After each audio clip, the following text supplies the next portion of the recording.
champ Highline Thunderbirds, 17-0-3, undefeated, 89 goals. 89 goals in 20 games for the Thunderbirds. So a high-powered offense and a defense that's only allowed 11 goals and none in the playoffs. Neither of these teams have been scored on yet during the knockout phase. This is going to be exciting. And honestly, we talked about this earlier. You all start the same day, August 1st. And you have that, thing circling on your calendar. That is today, November. What is today? I don't even have the date. November 16th. Every one of these days start to blur together up here. But you circle that date on the calendar. That's the day you want to end. And for these two teams, they get the opportunity to end it all here on their terms. And to fight for the championship, and that's the most exciting part. We're going to pause for the playing of the national anthem. To the left of the players, the anthem will be sung by Miss Aria Hicks.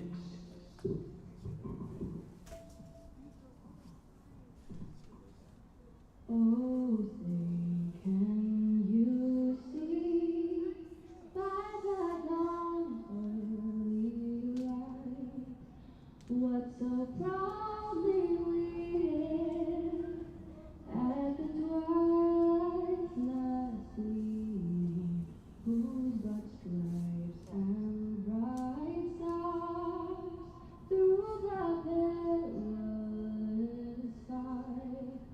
For the ramparts we watched were so gallantly streaming, and the rocket's red glare, the bombs bursting in air, gave proof through the night that a flag was still there.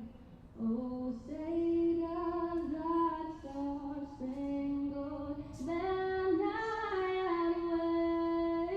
wave for the land of the free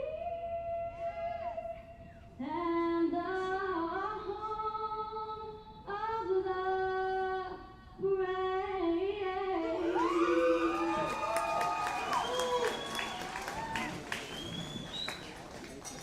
And she'll be singing both the national anthems for today's finals. It was a nice change over the kind of like mixed version. The mixed version from the first day. Yeah, from the semifinal, the extended cut. Yes. Let's meet our teams first. Once again, Dave Morris, Jordan Hilmick here on the call. With a record of 16. Oh, okay. Okay. From Starfire Sports, and we're going to introduce the two teams. Jordan is going to give us the starting lineups first for our visitor today, the Columbia Basin Hawks. Absolutely. Let's meet the starters for the Columbia Basin Hawks for today's men's soccer championship. Number 3 from Pasco, Washington, Alfredo Jimenez. Number 5 from Yakima, Washington, Jorge Ibarra. Number 6 from Pasco, Washington, Brian Martinez. Number 9, Pasco, Washington, Alex Martinez. Number 11, Sunnyside, Washington, David Ochoa. Number 13, Prescott, Washington, Jason Castillo. Number 16 from Pasco, Washington, Axel Araño.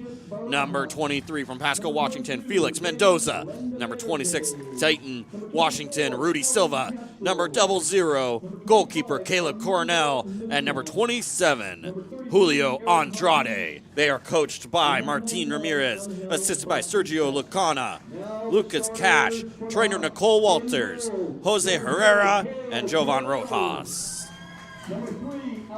It's a full staff over there sitting in the bench there. Absolutely. And they've worked hard, obviously, to help the CBC Hawks get to this moment. And let's meet the starters for the Highline Thunderbirds. For today's men's soccer final, number 0, Kyle Goodrow will be starting in the net. Number 4, Daniel Hernandez. Number 6, Brady Miner. Number 10, Aiden Fakri. Number 11, Jake McKenzie. Number 17, Frank Miza. Number 18, Braulio Navarrete. Number 19, Preston Salisbury. Number 20, Harrison Emmert. Number 27, Micah Harris. And number 30, Ralph McNeil. They are coached by Skylar Rohr, assisted by Tino Corello, assistant coach as well as Daniel Gomez Rodriguez and Alec Soderoth. Skylar Rohr has the Palmaris lookalike team here. They're the Highline Thunderbirds in those green jerseys, flying high. Absolutely. Coming off, really going through the past Spokane at a canter. They had that semifinal all their own way. An early penalty giving them the lead. And it left Spokane chasing. And again, great season for Spokane. And again, like I mentioned earlier, you circle that date, November 16th on the calendar. We start on August 1st. It's a long journey to get here back to Starfire Sports Stadium, where you hope at the end of your season, you're lifting a trophy. Absolutely. Well, and you've got, for CBC, their attack is going to go through number 11, David Ochoa. David Ochoa, one of the most dangerous players we saw through the semifinals, and also through the entire season. David Ochoa, looking at this past season that he's had, is by far the leading goal scorer for the Hawks at 20 goals, 5 assists with 45 points. Right, and in the semifinal, where they did a good job kind of limiting his touches, Tacoma did a good job on him, but Ochoa was the guy who played in the goal scorer for the goal that made the difference. Absolutely. Right? We look at the semifinal, and everything starting early started through David Ochoa. He was out here on this right side, near side to us, trying to get up and down that wing. Eventually, he had to go find the ball through the middle, through the other side, and then through the start of the second half, they wanted to move him in an even more dangerous position and moved him up into that. We see him into that 9 type of position, that center forward, if you will. Yeah, and kind of as a false 9. Exactly, and everyone knew from the get-go they're trying to find Ochoa. He's the spark, he's the lightning, he finds everything going for the CBC Hawks. Absolutely. Well, for CBC, they got that second goal basically on the last touch of the game. Yeah. Eric Hodges, number 33, walks onto the field, his first touch, puts it in the back of the net. You love that shot on goal percentage conversion. Well, it was just, the Tacoma had thrown everything forward, caution to the wind. On the other hand, for Highline, it's really hard to pick out one person to stop, right? You've got Harrison Emmert, 17 goals. Eden Fakhri was really dangerous. He's got 13 goals. And then Jake McKenzie has a dozen.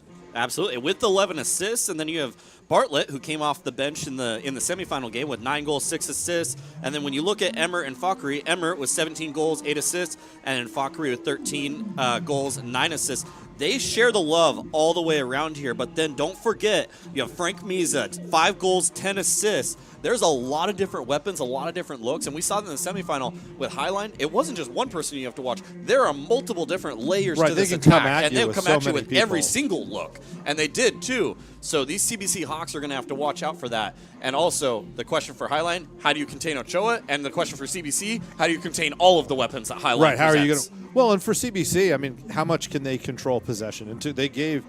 Tacoma probably shaded possession a little bit in that semifinal, but it was pretty even. I would say so. Yeah, and I think it's going to be a little tougher for CBC.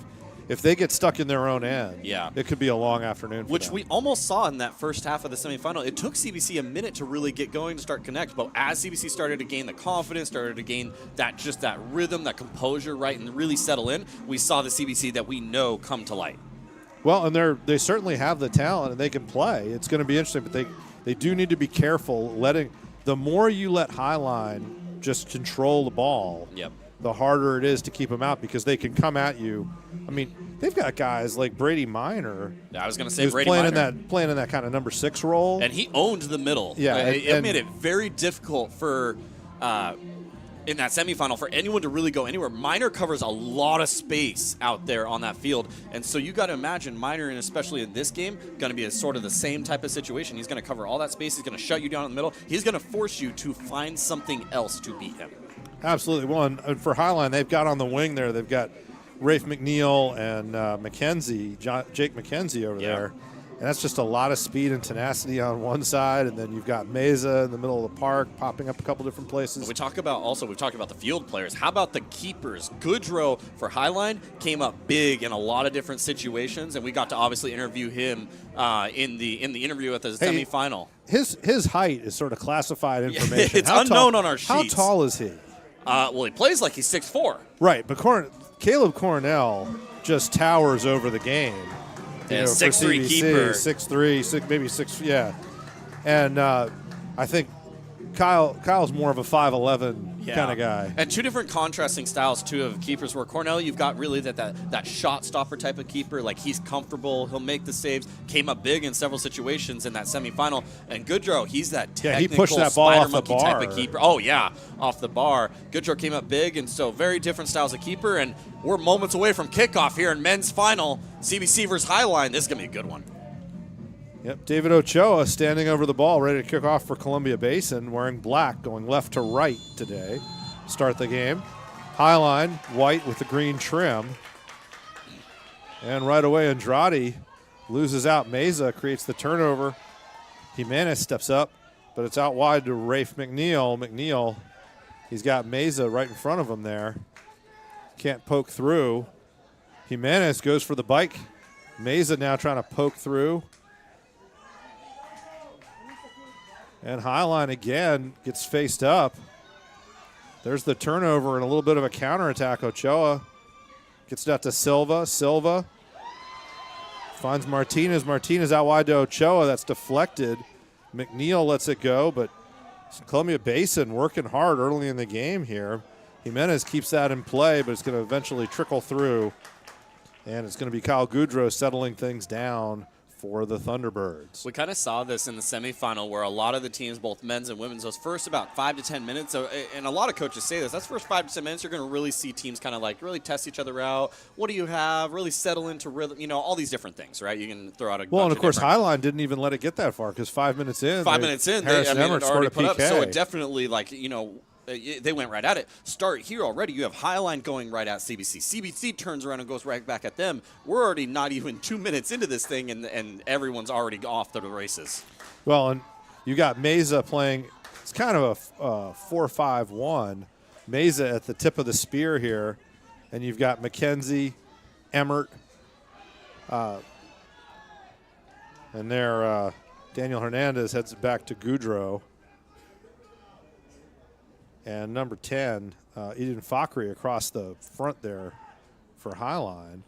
And you got CBC. I mean, there's a couple different looks you could probably say, but I'm almost seeing like a 4-4-2 diamond, I believe. Yeah, it really does look like a 4-4-2. Yeah, which you've got obviously that diamond right in the middle. You've got the attacking midfielder. That's your 10. You got your 2 out wides, your 2 8s, your 6, and you've got your 2 center forwards. But I believe that 10 is also acting as if just a low sitting 9. Here's Silva. Ochoa got him the ball. Now it's played out wide to Alex Martinez. Martinez 1v1 slips past that tackle. Plays it back to Jimenez. Jimenez back to the center back, 5. Jorge Ibarra. Ibarra goes out the other side. I think that's Arellano. Arellano looking long down the sideline. Didn't quite connect, but Jason Castillo was in the area if that had the right weight on it.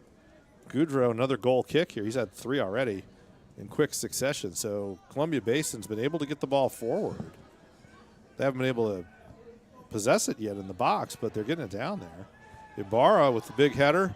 Emmert keeping it in the air. Meza goes up against Andrade. Eventually the ball falls to, I think that's Navarrete. McNeil into Emmert. Back to Hernandez. Hernandez gets that ball out wide, and Jason Castillo does enough to keep Highline off the ball there, and it's a throw-in for Columbia Basin. Back to Arellano, over to Ibarra. Ibarra, under pressure from Meza, plays that ball straight up to Ochoa. Ochoa is able to get that ball on his feet, but he's facing backwards. He's trying to get that ball back so he can get faced up. Nice diagonal ball into Silva from Martinez. Cleared away. And here comes number 18, Bruno Navarrete, for Highline. Can't get it to Meza. Andrade finding Martinez. Martinez finds Ochoa down on the line. Yeah, and Ochoa on the right side here, 1v1, puts it across. Gets cut out by Brady Minor. And now out to McKenzie. Little 1-2 with Rafe McNeil. McNeil trying to use the outside of his foot, outside of the boot there. Can't get around Alex Martinez. And Jimenez plays that ball back into Andrade. Now Ibarra, the captain, under pressure from Meza, plays that ball forward. And Ochoa has a little space on that right channel, gets closed down hard by Daniel Hernandez of Highline, but it'll be a throw for Columbia Basin. And if you were worried about Basin being stuck in their own end, certainly they answered not that question. Not a problem for the first 5 minutes. So I got a fun fact here for you. So the last 2 champions were Peninsula. They went back-to-back, but do you know who the former 2 champions are before that? No. Who are the former 2 Highline champions? and CBC. There you go. Highline in 2021, CBC in 2022, and these 2 teams match up against each other. Well, it's a blue blood kind of final today. You've got teams that have long histories of being here. There's very successful. No new champions. Maybe new from last year. New from last year, but they've been here before. And Absolutely. they know what it takes to be here. They're routinely either in the Final Four or in the final. Meza dropping it off to Navarrete. Navarrete out wide. Can't see who that is right now. That's number 19 over on the far side. 19, Preston Salisbury.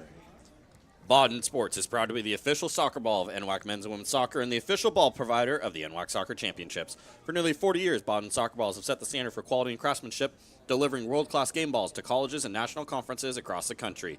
Baden thanks you for watching the 2025 NWAC Soccer Championships. Baden, it's all about perfection. Jorge Ibarra on the ball here for CBC. Once again, he's able to find a channel to play that ball directly, that time into Alex Martinez's feet.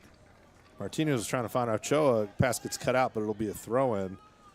And Jimenez getting ready to throw it in. He's got Andrade coming back to Ibarra. Ibarra swinging it around to Arellano. And CBC's been able to push Highline back a little bit. Arellano, long pass up Silva, heads it up in the air. Ochoa keeping it alive. Minor wins it. Brought back down by Ochoa, but only as far as McKenzie. And Highline is out on the counter. Meza making a little bit of a run here. Navarrete, Salisbury. Meza's job is going to be important here because as that 9, that top player right there, he also, you see him as they stretched out right there, he's trying to get the center backs to push offs to open up the space for the 10. Absolutely. Well, there's Eden Fakri. He's kind of gotten stuck playing underneath a little bit in midfield, driving forward. Ball tackled away from him at the last second. He was looking pretty dangerous there. You said this a minute ago. I mean, there's Ochoa slide. He just spun McNeil. CBC's done really well to respond and put Highline on their back heel and push them back, which is great. As you know, Highline in those first couple minutes, it was Highline pushing them back. Absolutely. There's McNeil. Couldn't quite get that clear, volleyed out of play. And Jimenez has a throw-in pretty deep in the attacking third here. Now Ochoa. Jimenez plays it in, headed down, but only as far as Martinez. Slides to the outside here. Chance for CBC to get this ball across the face, and it's going to be already have been out for a goal kick. Jason Castillo making a run on the end line there. Dangerous. In a dangerous position. Absolutely. Check out the NWAC on social media using the handle at NWAC Sports Network on Facebook, X, and Instagram. Find the latest news, highlights, and behind the scenes from around the NWAC. Connect with us today at NWAC Sports. Emmert to McKenzie. McKenzie to Meza. Ibarra able to prevent Meza from flicking that ball on, but it's going to be a throw into Highline. CBC quick to step to every one of these Highline players, especially the offense. They're not let them get much room to really start establishing much of anything. No, a lot of pressure to start with. Now Hernandez back to Goudreau. Goudreau, that was a difficult back pass. He did a good job to handle it. It had some pace and a little awkward. Yeah, a little bit of a bounce to it. Yeah. Brian Martinez looking to combine centrally there. And they're going to earn the foul. Felix Mendoza working with Martinez. And CBC wanted to play that a little bit quickly. They had Jason Castillo making a run down the left side, but Martinez was still getting up. So well, let's talk about the officials that are assigned for this game. We got to give them a little bit of a shout out here. The center is Jonathan McKenzie, AR1, John Einstein. That is your FAR official, AR1, AR2, Kevin Aou, and the fourth is John Schneider. You knew that ball was going to get played in and handled by Goudreau on the hop, so not as much out of it as there could have been. Hernandez, 1v2. He's a little fortunate Ochoa was lurking. He got that ball under Ochoa's foot. Now McNeil under pressure gets it through. Emmert in a position to pressure Ibarra, back pass, and Coronel had to be quick off his line, put a foot through that. there's a real battle going on between Silva and Micah Harris from Highline, and Silva adjudged to have been a little bit too physical in the battle. Ball gets played in. Fakhri back to Salisbury. Salisbury going to come up the line here, and he plays it over Meza, who's shifted into that channel.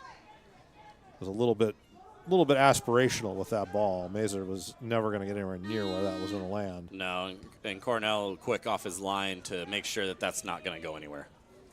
McNeil gets ahead on it under pressure from Ochoa. Hernandez keeping it in play. Well done. Emmert trying to play that ball back out to McKenzie. McKenzie covered a lot of ground to keep that ball in, and they were only really one touch away from Andrade from being on the counter there for Highline. Now Castillo under pressure, being forced back by Fakhri and Meza. Plays it back. Meza now going to run at Cornell. Cornell trying to find Ochoa. It's headed out by Hernandez. Only gets as far as Andrade, but now it's a turnover and falls to Emmert. The counter's and it's on in. for The Highline. counter's on. Castillo stepping in front there. Braulio Navarrete got the ball in the middle of the park and had a really nice, he found a seam there. Fakhri making the run, and Castillo had to be quick and alert to play that ball back to Cornell and prevent the breakaway. Minor wins that ball in the air. I think those long balls, that's not Columbia Basin's best thing right now. Martinez gets the ball at his feet, though, and now he finds Ochoa out wide against McNeil. Ochoa facing up, one-on-one against McNeil, trying to get into position to get the ball in. Can't get the cross in, but he does earn a corner kick, the first of the game. Correct, and we talk about the style of CBC a little bit. I mean, this is a team that can switch up at any point in time and really take you on every style. We're looking at direct. We're looking at in possession. They can really change up however they want to match their opponents, and the entire team is on the same page when they do it. No, these are two really, really well-coached teams. Martin Ramirez has CBC playing at a very high level. Obviously, Skylar Rohr and Highline also at a high level.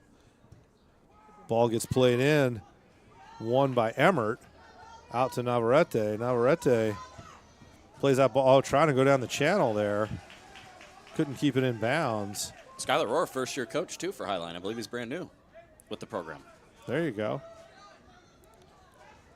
Yeah, Highline's been strong with, more than one. Like a lot of the programs that are really strong in the NWAC have had the same coach for a long period of time. Mm-hmm. Highline's had some transition, and they just go from strength to strength. Like on their women's program, you had Tom Moore and prior to Chris Tom. Wells. Yeah. Chris and Tom were a team for a number of years. And a dynamic duo. Yeah. And you have that Highline Peninsula showdown for years, and oh my There's goodness. a little flick, and here comes McKenzie. Navarrete dropped that ball in. You got Meza in front. Nice move. Can't quite get the shot through, and then McKenzie did get the little toe poke up in the air, and you're not going to get over Caleb Cornell. Not like that. No, I mean, he's using all 6'3", 6'4" of that reach that he's got. But great run here by McKenzie, takes down line. I thought he had a window there for a second, took that extra touch, took him a little bit deeper, but great look for Highline. Yet he still ended up getting it on goal, Yeah. forcing the save. Emmert playing it out again. McKenzie tried to flick that on to Navarrete, but Andrade was on that one. Now you got Martinez trying to combine Rafe McNeil on the ball. Now Brady Minor. Jimenez stepping in to prevent that ball from getting out to Emmert, and it'll be a throw for Highline. And referees signaling in some way at Silva. I don't know what there's a lot of hand motions going on. Oh, he's telling Silva he's got to cool it, grabbing the center backs. I think trying to make sure he jumps on top of this game without getting it out of hand or anything crazy, because he easily There's could a in the loose final. ball. Meza getting in behind Ibarra, has to cut it back. Andrade slides in, and that's going to be a foul. That's an example. You do that in the box. If you miss time it, it's a penalty. And there Andrade came in. Meza's really deceptive and was able to make him mistime that slide and draw the foul. And it's a chance for Highline about 35 yards from goal on the left side here. Got McKenzie and I think, is it Meza or is it Micah Harris? I think it's Micah. No, Meza. No. Eden Fakhri over the ball. Yeah, Fakhri lined up. We Coach is a one-of-a-kind nonprofit membership organization dedicated to recruiting, advancing, and retaining women's coaches in all sports and levels throughout year-round professional growth and leadership development programs. The NWAC is proud to partner with We Coach. Learn more at WeCoachSports.org. I thought Fakri was going to take this, but McKenzie He was lined up for it. pushed him off. Plays it Oh, far that's a post. dangerous It's ball. in. Well won. Well won by CBC, but only as far as Brady Minor. Minor goes back to Preston Salisbury. Salisbury goes out wide. He's got Meza out there. Meza steps over, splits the defenders, goes down in a heap, but the ball goes to Fakri. Referee says play on. And finally, Castillo knocks that ball out for a corner, and Eden Fakri is going to get a chance to take the first corner kick of the game for Highline. The NWAC would like to thank Peninsula College for hosting this year's NWAC Soccer Championship. Many college staff and volunteers work hard to help make this event a success. Thank you, Peninsula College. Really impressive that Peninsula could manage to host, this far from Still campus. being so far away from campus, but Yeah, they've done it's- an amazing job. Well, it's a terrific athletic department. All their teams. They don't have a lot of sports, but every sport they have has a high-quality coach and a high-quality program. Absolutely. Shout out to Rick Ross, who's the athletic director at Peninsula. Leads a great Nice what ball the in. bicycle kick! Micah Harris. Micah Harris almost had the center back. It was the Harry Maguire dream goal. Didn't quite come off, but he got on the end of that corner with a bicycle kick. Valiant effort from him. And he looks better than Maguire doing it. I would agree. You're up on two, there, but And like I was saying, shout out to Rick Ross, who is retiring at the end of this year in June. We did find out, and thank you, Rick, for all that you've done. there you go. An unintentional honor for a retiring athletic director. Yeah. And here comes McKenzie, cuts it inside, gets inside of Jimenez, switches the field. Finds Fakri. Yep. Fakri's got Salisbury on the overlap, plays him. Castillo, one-on-one, trying to stand him up, does. But it comes back to Fakri. Oh, What a turn. what a great turn. And Castillo was there to get a foot in. Now Silva's dropped into the midfield. Ochoa playing a little higher. And looking back for Silva, Micah Harris cuts that out.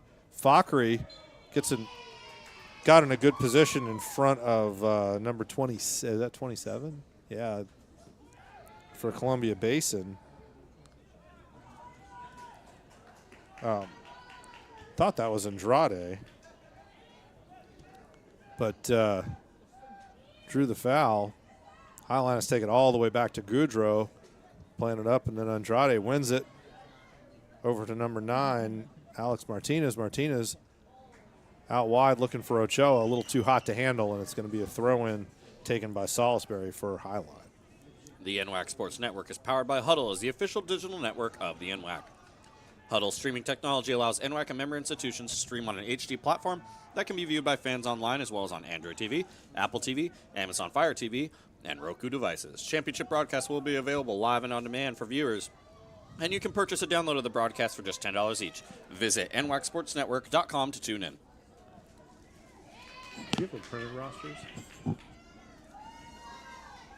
Highline trying to go over the top. They just don't have anybody, up on that last defender. Makes it tough for Columbia Basin there. Okay, it is Turnover straight to Fakri. Fakri looks to go up to the line. Fakri had Meza on the Meza. overlap. And 23, Felix Mendoza with the timely foot. Silva trying to pressure Micah Harris. Harris gets it to Navarrete. Navarrete flicks it on, but only gets as far as Ibarra. Ibarra finds Brian Martinez. Martinez goes over the top. Found an open space. The only person there really was Rafe McNeil. A little 1-2 with Emmerich, and they lose the ball. Silva steps in front of Hernandez. And it's going to be, I think Micah Harris didn't really like how he got up there. Referee comes in to separate him. And it's going to be a throw-in for CBC. Jimenez managed to back that throw up about 10 yards, give himself a better angle. And Martinez lost control of the ball and decided his best bet was to throw himself on the ground. And Yeah, it didn't really. got ignored pretty cleanly by the official. Wasn't anything there. Wasn't much, and a referee was on top of the play. And we have two Yeah, and subs coming in. Number 7. Yeah, coming off 26 and 23, Silva and Felix Mendoza coming in. The number is not facing us at the moment, but he's on the top left over there. Number 10 for CBC. Jorge Perez. And I believe it's He number was 7 is Yeah. Anja Castillo. And they were dangerous in the semifinal. Oh, great players. Really important pieces for what allowed CBC to really turn the game around. Well, and Perez scored the opening goal, didn't Yeah. he? So Perez was the goal scorer. It was Ochoa was the provider. Exactly. Yeah, and Castillo had a terrific game. So he turns back now. So Jason Castillo going to look to throw into Angel Castillo. Fakhri's all the way back. Long throw, headed out by Harris. Castillo flicks it on to Castillo, and out for a goal kick. Want to provide your student or athlete with the best opportunity during their season or activity? Check out eTeam Sponsor, the official fundraising partner of the NWAC since 2014. eTeam Sponsor has proven to be the easiest and most effective online fundraising platform, so you don't have to worry about selling merchandise, baked goods, or running a car wash. Get set up and start raising money in just 30 minutes. To learn more, visit their website at eteamsponsor.com. Fans catch select regular season and all postseason broadcasts live and on demand on the NWAC Sports Network, powered by Huddle. You can also download video broadcasts for just $10. Visit nwacsportsnetwork.com. There you go. Rafe McNeil now coming down that left side, skips past the defender, and Jimenez slides to prevent McKenzie. Was a good slide to intercept that pass because McKenzie was in if that ball got through. So Jimenez was not in position. He would have been chasing. He had to reach all of Jimenez, that he had to reach all of that 5-6 frame to make sure that ball didn't find its intended target. Definitely. McNeil, nice close control over to Minor. Minor splits two defenders, goes down. Ochoa And the maybe got away with one. Minor comes back, though, pushes Perez off the ball, but then Andrade wins it and finds Ochoa in the right-hand channel, just a half a step offside. Daniel Hernandez got to feel a little bit thankful there. Ochoa started a half a step early in the wide space right there. He's definitely happy that Ochoa got offside. Yeah, Ochoa's looking over at that linesman. He thought he timed it correctly. I think the linesman got it right. I think he did too. Started about a half a second early, but it was only by a step. And Hernandez plays it back to Goudreau. Goudreau is going to get this over Andrade. Meza can't hold off Ibarra. And Andrade plays it in Minor, but only gets it as far as Martinez. Hernandez back up to Ibarra. Ibarra right back down. It's looking like a volleyball game. Salisbury into Emmert, back to Salisbury as Highline finally settles the ball down. Fakhri, a little bit of a long touch. Now he's under pressure dribbling at his own defense. Finds Hernandez. Hernandez out to McNeil. McNeil closed down hard by Alex Martinez. It's turnover, CBC. Salisbury goes up. He's able to put Jorge Perez off the ball, and Micah Harris gets it. He finds Fakhri with a little clever and very, that had to be a laser pass to get through, and it made it. McNeil tries to cut it with the outside of his foot. Great save. Yeah, blocked by Martinez, but won back by Highline. Navarrete loses out to Jimenez, to Ochoa. Ochoa plays it inside. He gets to Perez. Now Perez holds on to the ball, drops it to Martinez. Martinez has some space, finds Ochoa on that right side. Ochoa finds Martinez, back to Ochoa, a little 1-2. Under pressure from Navarrete. Comes back to Arellano. Arellano under pressure from Meza. Quick little 1-2 back to Arellano. Now he's got to go back to Coronel to get some space and breathing room. One thing we're really seeing here is that the pressure and momentum has really shifted between the two teams pretty evenly so far. You had Highline that started out a good first couple minutes. CBC reverses the pressure, puts Highline back, and now it's gone back and forth pretty evenly so far. Yeah, right now the game's on in the balance, right? So we're past the midpoint of the first half, 23rd, 24th minute, and right now both teams looking for a breakthrough. Well, and very different from obviously that semifinal, when Spokane was looking to play in the middle block, and there were a couple games that really stayed a lot in that middle area. Brady Minor a little late there on the tackle. Sorry. No, you're good. Those semifinal games that really stayed in that middle third, right? Whereas now we've seen action on both ends. Right. This game's definitely a little bit more. Well, when they get in the midfield, both these teams have the ability to build up and go forward quickly. Yeah, and find that hole. Now a chance for a free kick. Alex Martinez standing over this ball. Ibarra. Jorge Ibarra has come up from that center back position to get a big body in there. And don't forget, Ibarra had a wide open look at goal on the semifinal. That header that he put just wide didn't, I think, realize just how much space he had. Yeah, he got in really unmarked. Martinez coming across to Castillo. Castillo poked loose by Emmert. Meza. Emmert on the counter. Arellano's not going to get there. Emmert trying to play that ball past him. Couldn't, but he goes to Fakri. Fakri has a recovering defender. And Angel Castillo came in. He's got the ball loose. Fakri was kind of looking for a foul call. Didn't get it. And now CBC gets the foul call as Jorge Perez goes down under pressure from Daniel Hernandez. And there's going to be a whistle. There was a little bit of afters there. Everybody's going to referee coming over to Daniel Hernandez telling him stop falling on top of people. Trying to keep the cools between everybody. And we're only 25 minutes in, and obviously the tensions are high. The emotions are high as well. We're 25 minutes in, and it's the final. Right, and it's only going to get tighter, right? Oh, yeah. So, and the officials got to make sure they keep it within control, because if you don't keep it in control now, it's going to backfire. Well, and later. whatever you don't call now, it's hard to call it later, right? Yeah. So you've got to be consistent. Salisbury goes down under a heavy challenge from Ochoa. Micah Harris cleans that up, plays it long. Ibarra gets a head on it. Pulled down by Navarrete. Navarrete got some space. He's got Fakri on the right side, puts it across. Ibarra uses the outside of the boot to cut that out and send in a touch for a throw-in. And Eden Fakri actually looks like Preston Salisbury is going to come over for the throw. Fans, don't forget to check out the official championship merchandise for t-shirts, sweatshirts, beanies, and more. Everything is fully customizable. Get your championship and all-star gear today. Supplies are limited. Visit nwacstore.com/nwac. Champion has a ring to it. Herf Jones is the official championship partner of the Northwest Athletic Conference. Every season has a story. Let Herf Jones celebrate yours with an official champ ring. Visit champsforever.com to get started. Substitution for Highline, Kalar Garcia came on. And he brings a little bit of a different flavor there to the middle of the park. Rafe McNeil, you got Rafe trying to split the defenders, can't get through Jorge Perez. Oh, what a move by Ochoa. Ochoa spins Hernandez. Micah Harris comes back trying to lane him out, and he wins the ball. And let's see, going to be a throw-in. Harris excited about that challenge. Yeah, Harris, he was a little fortunate because he won the challenge, made a great slide tackle, but then he used his arm to corral that ball. No question about it. But with the new wording and interpretation of handball, that one, it's not purposeful. That was purposeful. He kept the ball with his arm, and the CBC guys were right on top of that one, and let it go, but throw in for CBC. They're back on the attack.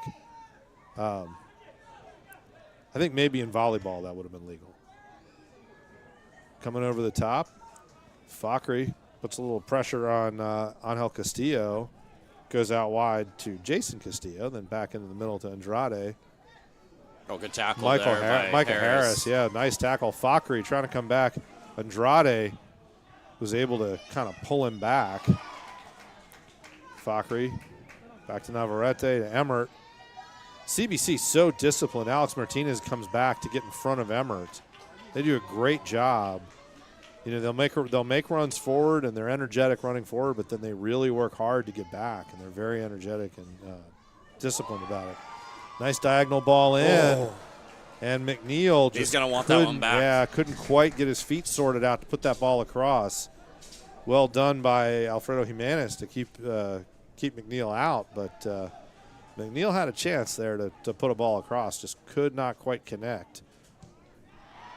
And then Eden Fakri wouldn't let Jason Castillo bring that ball up the sideline, but it'll be a throw-in for CBC here as we sort of inch toward the half-hour mark. Fast-paced game. Very fast-paced. Up and down, very few stoppages, really not a lot of fouls, not super physical because both teams want to keep the ball on the floor, and they keep the ball moving, so there's not opportunities to do a lot of big banging. There's not a lot of balls, not a lot of crosses into the six, things like that where you get a lot of contact. We've had a few physical things, but it's when they get obviously very close together, they get stuck or something unfortunate happens. But no, we've seen fast-paced action from end to end. And Ochoa gets a touch, plays the ball around. Hernandez goes down, draws the foul, and as we say that, There's a foul. It's going to be a free kick. That's a dangerous Right about the left, left, even with the left post. You're looking at within about 22 yards out. 22, 24 maybe. Some might even say 25. Well, 18, I would say more like 22, 24. Yeah. Because if you think about top of the D, Yeah. right, it was 22. So That's a dangerous spot, though, just off Oh, center yeah. right there. I mean, if you can get this up and over the wall, that's dangerous if you can get it down.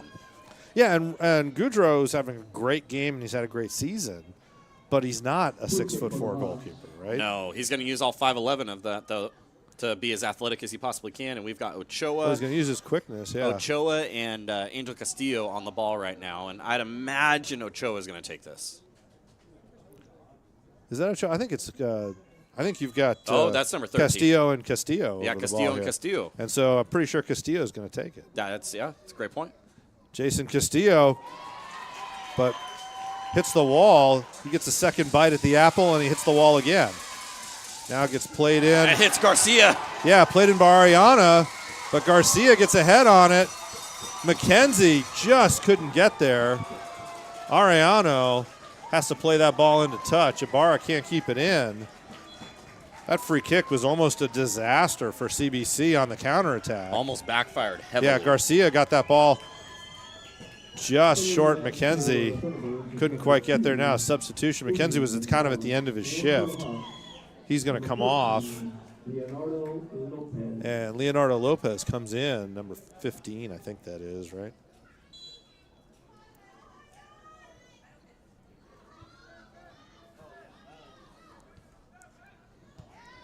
Let's see. I'm sorry. It's number 2. Adrian Gonzalez in for Highline. Sorry, for coming in for McKenzie. And a foul on Emmert. So Columbia Basin gets a free kick. Long ball going over the top, looking for Ochoa. Ochoa one-on-one on McNeil. McNeil gets a toe in there. It'll be a throw-in for CBC. And Ochoa's going to leave it for Jimenez. As the official sponsor of the NWAC Athlete of the Week, Competitive Athletics has a successful history working with athletic conferences and sports teams in California, Oregon, and Washington as a full-service athletic supplier. From initial logo design to finished product, whether it be embroidery, screen print, or heat applied, they help customers bring their vision to life. Check them out for your next order of equipment, apparel, and corporate needs. Visit competitiveathletics.com. And an offsides, Columbia Basin couldn't quite organize that deep. Those throw-ins really deep in the attacking end. You know, you run out of space in the corner there. They couldn't quite organize it and get called for an offsides, I think. And Highline plays this out. Up in the air, Andrade goes over top of Navarrete, but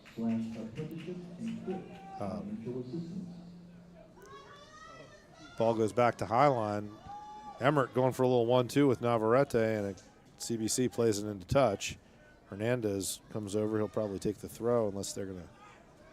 Nope. He's going to toss it to McNeil. McNeil kind of playing in that wing-back position. Long throw. Andrade wins it, but Ochoa can't keep it in bounds, and it's another throw to Rafe McNeil.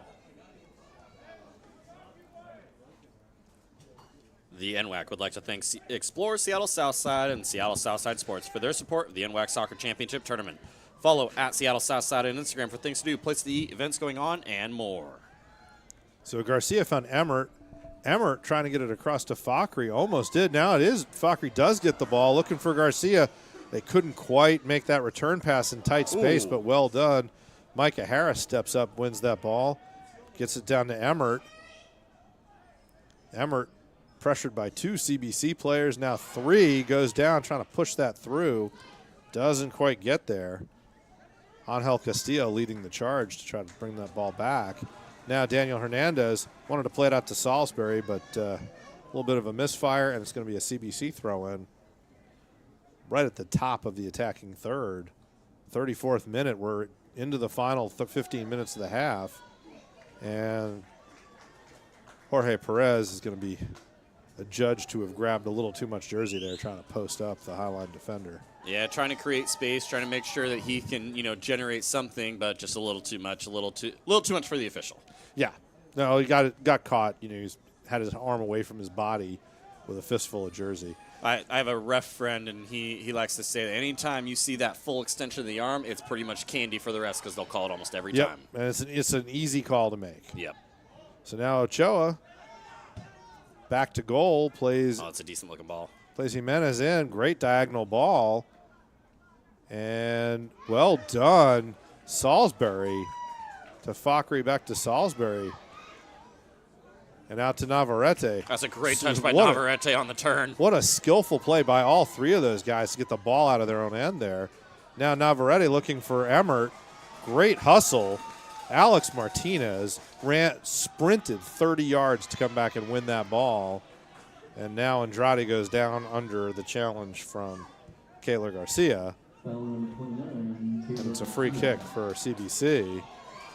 Almost lost it there. Jimenez had to hustle and then slide down. Ochoa trying to get around McNeil, can't. Navarrete keeps it loose. Now it gets played into the run for the substitute, number 2, Adrian Gonzalez, but he can't quite find Fakri there. Well won by Hernandez, but only as far as Angel Castillo, out to Jason Castillo. And there's the shot, and it's going to flash across the face of goal, but wide for a throw-in. Wow, that went really wide. Couldn't hit the back of the field there. So today, we're proud to announce that Child Care for Construction, funded by Business Oregon and administered through the Bureau of Labor and Industry, is supporting early career construction workers and their families, including registered apprentices. If you or someone you know needs help with child care while training or working, scan the QR code or on our banner or visit oregon.gov/BOLI/apprenticeship and click financial assistance.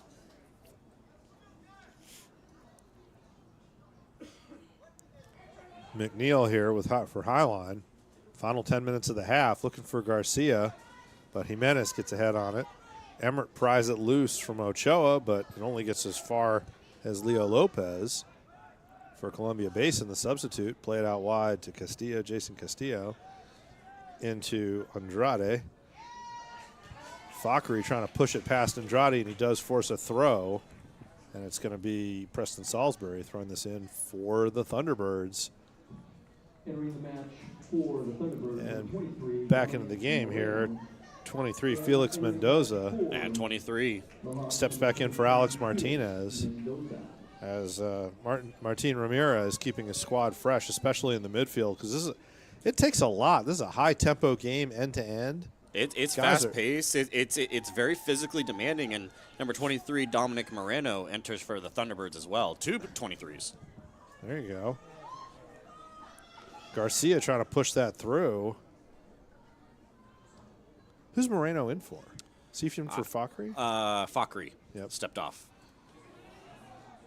They did that in the last game, too. Yeah, and Fakri had a busy shift. I mean, he's been up and down this field, supporting and so flying hard, up that yeah. line. And the way that this offense works for Highline and both for CBC, but you got to be very physically fit to be able to work those wings and how they use them. Absolutely. Garcia looking over the top, but he can't direct that ball back where he wants it. And instead, CBC is on the ball in the person of Felix Mendoza into Jimenez. He's got a runner. Goudreau comes out. Leo Lopez was lurking. Yeah. Good for Goudreau to come out for Sounds that like ball. a children's book. Leo Lopez lurks. Diagonal ball from Emmert, cut out by Jimenez into Andrade. Andrade over to Angel Castillo. Castillo goes back to Jason Castillo, and now back across to Jimenez. Ibarra slides in behind him. Jimenez has a little time, gets his head up, finds Andrade again. Andrade with a long diagonal over to Castillo. Castillo has the beating of Salisbury, gets it back across. It's going to stay out. And it was out of bounds. Good effort, though. I actually thought he got to it. Yeah, we're famously not in a good position. No, to see we're that up in from the press booth, box. covered. We have no angles. Yeah, for the that. line, the official was on that back line. Yeah, so. yeah. We're at the midline. A little bit of a dangerous touch. Daniel Hernandez, that ball popped up on him, and he had David Ochoa bearing down. Did a great job to hold off Ochoa, spin out, now plays a long ball in. Ibarra outcompetes Garcia. Little back heel flick from Felix Mendoza to Ochoa. And it all comes to nothing in the end as Emmert gets on it. but then under pressure turns it over. Minor can't get it through. Now Hernandez, he doesn't hold off Ochoa this time. Ochoa trying to put that ball across, and Hernandez is forced to block it out of bounds and behind for a corner. Second corner of the game? Second corner of the game. Let's find out. Columbia I'm pretty Basin. sure it's only the second for them. I think that's correct. I'll have the stats here in 1 second. The second I pull them up. And let's see who's going to take this. Second for CBC. corner Yep. for CBC, 1 corner for Highline. And who's going over there? I think that's It's number 7. 7. Yeah, Angel Castillo, center midfielder, is going to put this into the box. The Castillos are kind of the set piece specialists. Yeah, for and CBC. Ibarra trying to G up his team here as we get into the 41st minute. Good look on the back Far post. post. Ibarra puts it back across. Emmert gets on it. Garcia trying to win it. Andrade kind of slipped. Put himself in a tough position. Garcia working so hard. That ball gets flicked on. And there Castillo's on it. Top of the 18. End to end. Ochoa trying to turn. He's going up against the substitute there. Gets the ball back. Diagonal ball in. Headed clear but not out by Hernandez. Turning, and it's in the net! No! Off It the stayed post and out.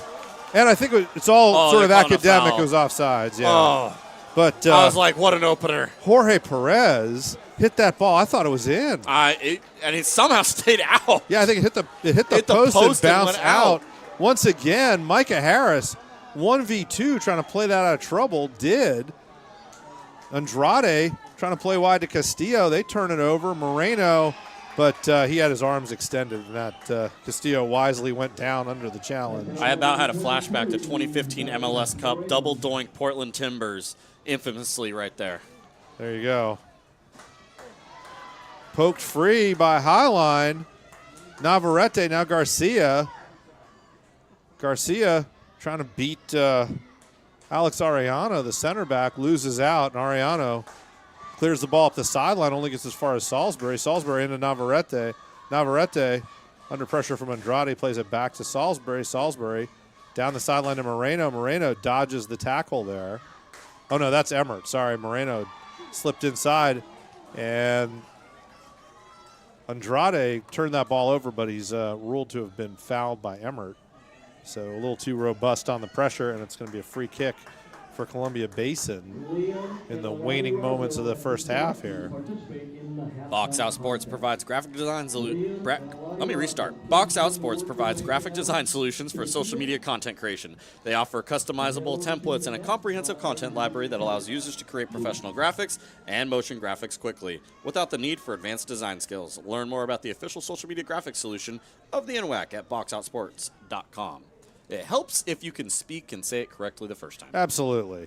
Yeah, AI can't quite get that. No, and it helps when the user can actually speak, and I clearly cannot. There you go. Well, you get to this point in the season, and This it is gets challenging, this is our right? 7th game of this series this weekend. Yep, and it's great. What a great game. What a great game, great environment, great complex, everything. Salisbury playing that up. Ibarra cuts it out under pressure. Looking on the diagonal, can't quite connect with that bouncing ball. Brady Minor does a good job to hold off Leo Lopez. Play the ball out wide. Here's Moreno running at Castillo, trying to get around him the right side. Plays it around him. Castillo trying to hold him off and shepherd the ball out of bounds, and goes down under the pressure. Moreno frustrated by the call, but good physical play from both Castillo and Moreno. Castillo getting a little bit of a bailout there. And Coronel, as we get down to the last 90 seconds of the half, plays it out to Ibarra. Ibarra on the diagonal, but Emmert cuts that pass out. And now Moreno, fresh off that 50-yard run, plays it into Emmert. Emmert, Castillo again, back to goal, playing it back. I think he was looking for Coronel, but Arellano got on it and clears it out for a throw-in. Picked up and thrown in quickly. Navarrete was trying to get that ball over to Moreno. Can't now. On the counter, Ochoa is in behind Micah Harris. Slots it back. Coming in hard, Jorge Perez. And he just leaned back and put it over the bar from about 14 yards out. with Goudreau really at his mercy. Leonardo Lopez is going to take a break for the Hawks. Here to finish up the last minute or so is going to be number 6, Brian Martinez. Yeah, Brian Martinez comes. Lopez, the substitute, comes off for Martinez, the starter. I don't know how much stoppage time they're thinking they're going to have here. 30 seconds left of normal time in the first half as Goudreau plays it long. Emmert forces it through. Navarrete wins it, heads it back. Garcia. Oh, this is dangerous. Garcia almost beat Cornell to that ball. He was flying Through that. Well, I think Cornell was hoping that Ariano was going to get a little bit of a body on him, and Garcia had enough enough room so he didn't have to worry about it. Now Goudreau has to be alert off his line with Ochoa lurking, and we're in stoppage time. Haven't seen a board or anything, so we don't know how much stoppage time there's going to be.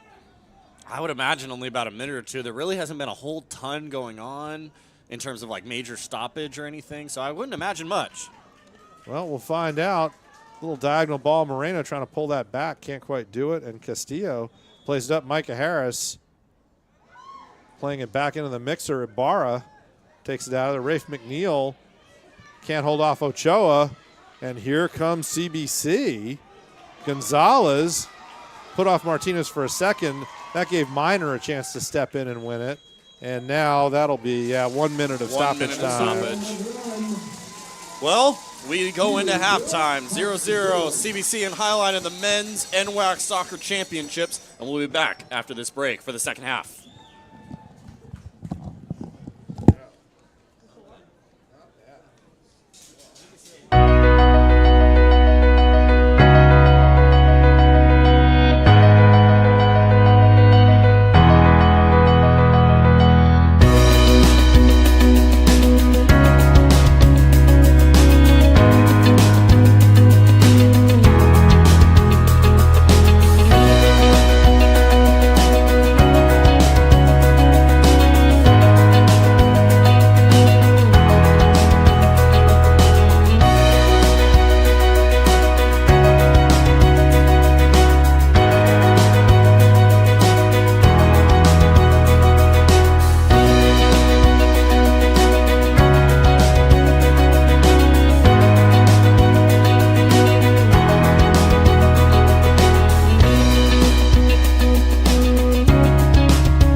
It begins with the ball.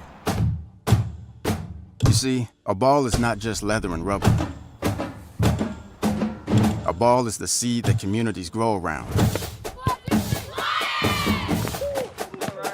We're talking split-second moments that become indelible memories. It creates lifelong friendships. It's a reason for people to celebrate. A ball isn't just a ball. It's a life lesson. It's a tool you use to pursue your best. It's how you earn your greatest victories. How you learn to deal with failure. It's a test that you pass.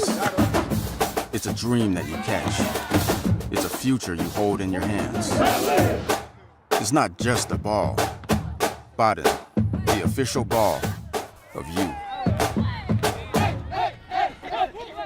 Do you want an education that works for you?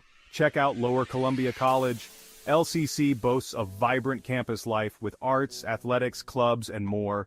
With programs from high school completion to bachelor's degrees, LCC's supportive team will help you find the path that's right for you and provide crucial resources like financial aid and scholarships. Lower Columbia College, where futures begin.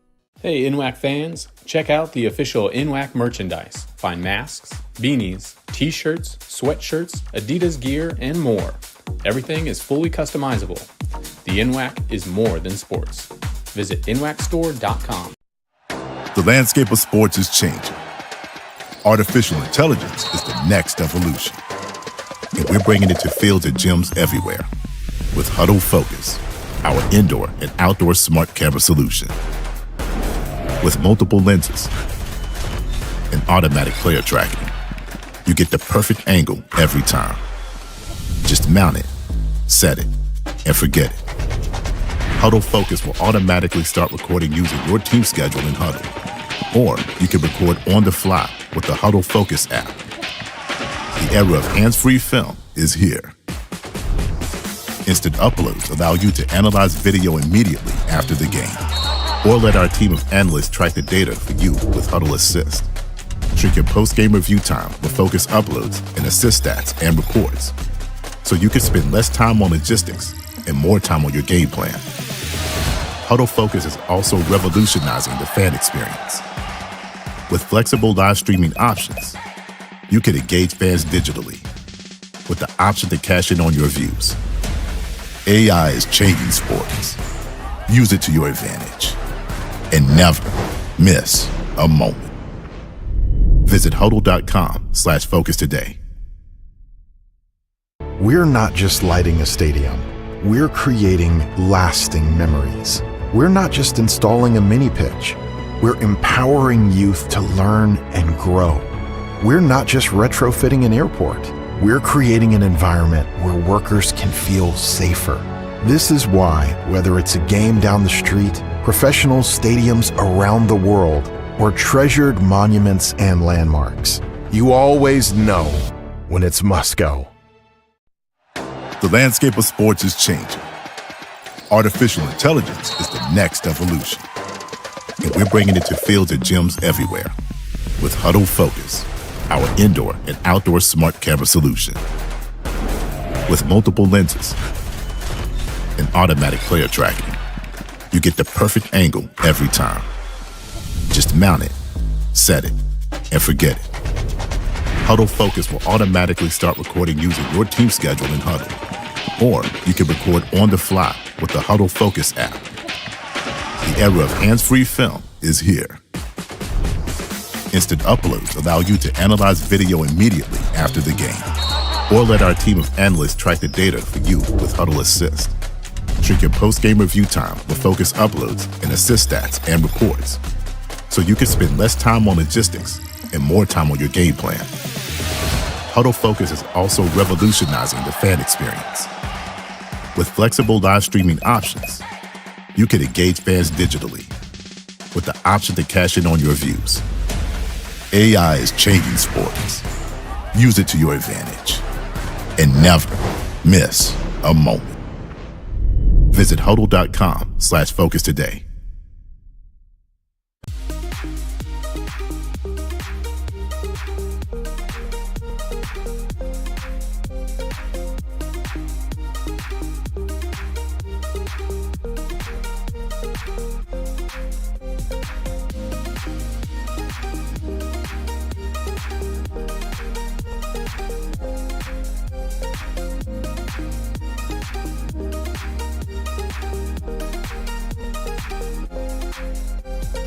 Explore Seattle Southside from micro-adventures that lead to more micro-adventures, that lead to a renewed appreciation for the miracle of flight, that lead to an industrial site that became a piece of public art, that lead to the most mouth-watering delicacies of the Pacific Northwest, that lead to, whoa, nature, that lead you to a piece of art so mysterious, it literally makes you question, are we alone in the universe?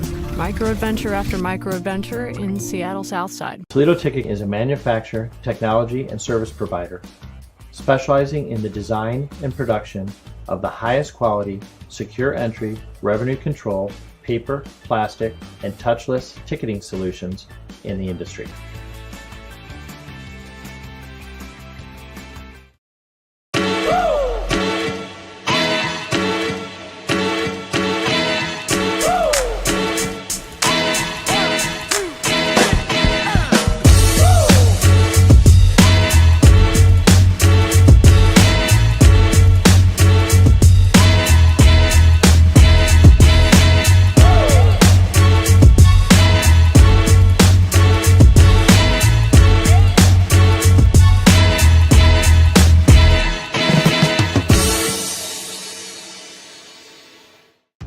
You're building Oregon's future, one road, one bridge, one building at a time.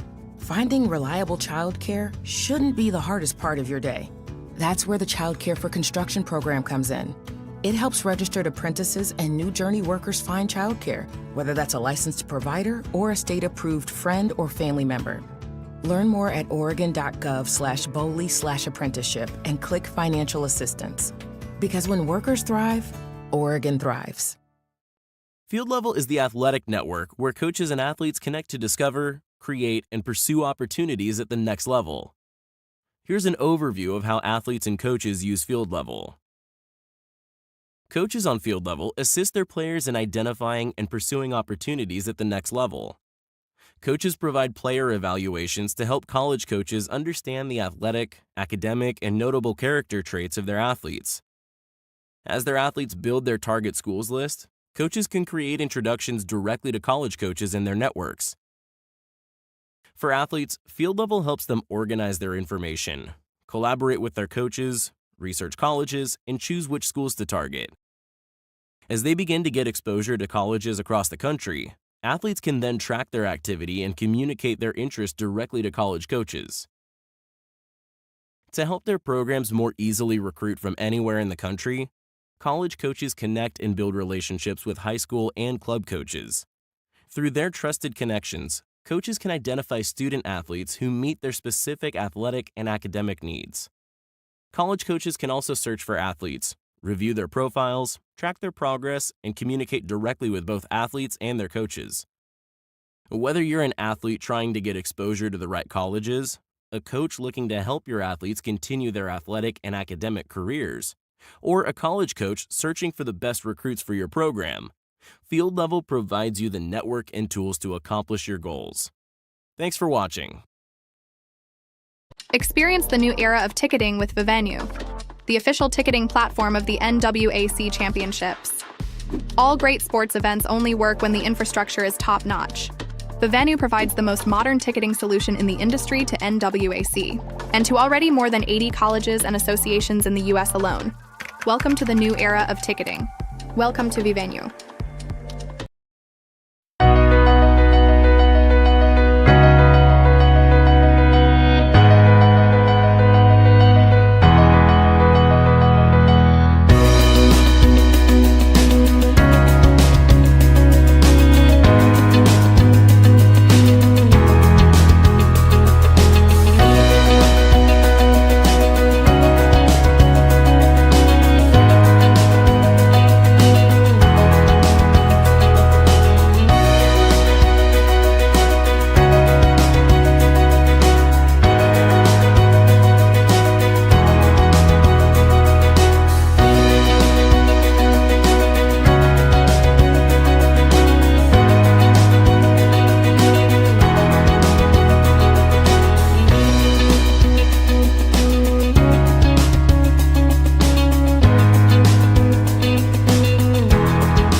It begins with the ball. You see, a ball is not just leather and rubber. A ball is the seed that communities grow around.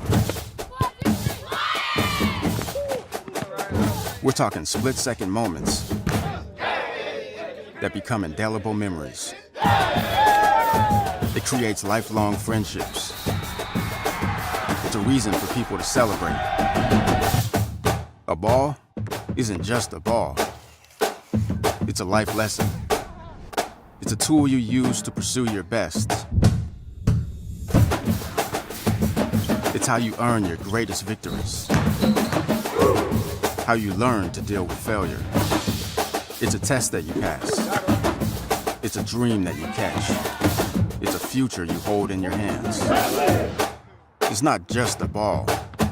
Basin, the official ball of you. Do you want an education that works for you? Check out Lower Columbia College. LCC boasts a vibrant campus life with arts, athletics, clubs, and more. With programs from high school completion to bachelor's degrees, LCC's supportive team will help you find the path that's right for you and provide Welcome back to Starfire Stadium for the NWAC Men's Soccer Championship game. Where honors even at halftime, 0-0 as the teams huddle up preparing for the second half. Columbia Basin Hawks, the East co-champs, and the Highline Thunderbirds, the champions out of the West, competing for the league championship. There'll be a new champion, I believe, yes, because Peninsula, the defending champ, already out, knocked out by CBC on Friday. And it'll be Highline kicking off. They're going to go left to right, wearing white with the green trim. In black is Columbia Basin, the Hawks. And over the ball, I believe that's Braulio Navarrete. Yep. And he'll be kicking off for Highline. Both teams trying to get loosened up in the mist here. Cool November Sunday afternoon for the NWAC Championships. My name's Dave Morris here with Jordan Hilmick for the NWAC. Played back to Micah Harris. Harris on the diagonal finds Harrison Emmert. Emmert back to McNeil. McNeil over to Minor. Brady Minor's one of those guys who's an influential player for Highline. Hasn't been on the ball as much as he was in the semifinal. Not nearly as much in this game, but in the semifinal was imperative to really their success, really help switch transition. And there's Jimenez, lets Emmert get in beneath him. Emmert tried to play that ball across, and it's going to be a corner. But Emmert really felt like Jimenez got a hand on that ball. Yeah, and talking about Brady Minor, I mean, what I was trying to say is, switch play, help the transition, really, really crucial to their success. And same thing on his counterpart for CBC, Andrade, has had a huge influence on the game as well. Absolutely. Well, and Minor, even though he hasn't been involved in the offense as much, he was critical defensively. Absolutely. Good ball across. Harris can't quite get to it. He's going to have to get up. And Columbia Basin scrambles that clear. Eden Fakri gets ahead on it, but can't keep it in play. And it's going to be a throw-in for Jason Castillo and the Hawks. So right off the bat, first minute corner kick for Highline, but they don't get a shot out of it. Salisbury gets ahead on it. It's brought down by 23, Felix Mendoza. Gets it to Ochoa. Back to Castillo. Castillo under some pressure there, finds Ochoa. Ochoa tries to turn. That's blocked by Salisbury. Now Meza, 1v1 on Ariano. Cuts inside, drops it to Fakri. Fakri gets crowded out. It'll be a throw. Picked up by Salisbury. He slows down for a second, and now Meza uses his body well on Castillo. Trying to get around Ariano, 1-on-2, and it's going to be a goal kick in behind. Meza had the last touch. Well defended there. Columbia Basin getting 1v2 there to keep Meza stuck in the corner. Well done by CBC to respond and come out strong, and Highline trying to put them on, push them back and put them on their heels early, but CBC responding well, trying to break out, and this was kind of similar to how the first half started as well. Highline came out strong. Once CBC settled back in, then just everything changed. Yeah, well, it's been an up and down game. They're using, there's games that get stuck in the midfield. Mm-hmm. I think this is a game that's really gone end to end, right? There's been chances, been opportunities. Both defenses tight, though. Navarrete keeps that loose. McKenzie trying to break out. He finds McNeil. McNeil turns away from Silva, but loses out. Passes intercepted by Andrade. Now he finds Ochoa in the middle of the park. But Ochoa has Minor behind him. Salisbury.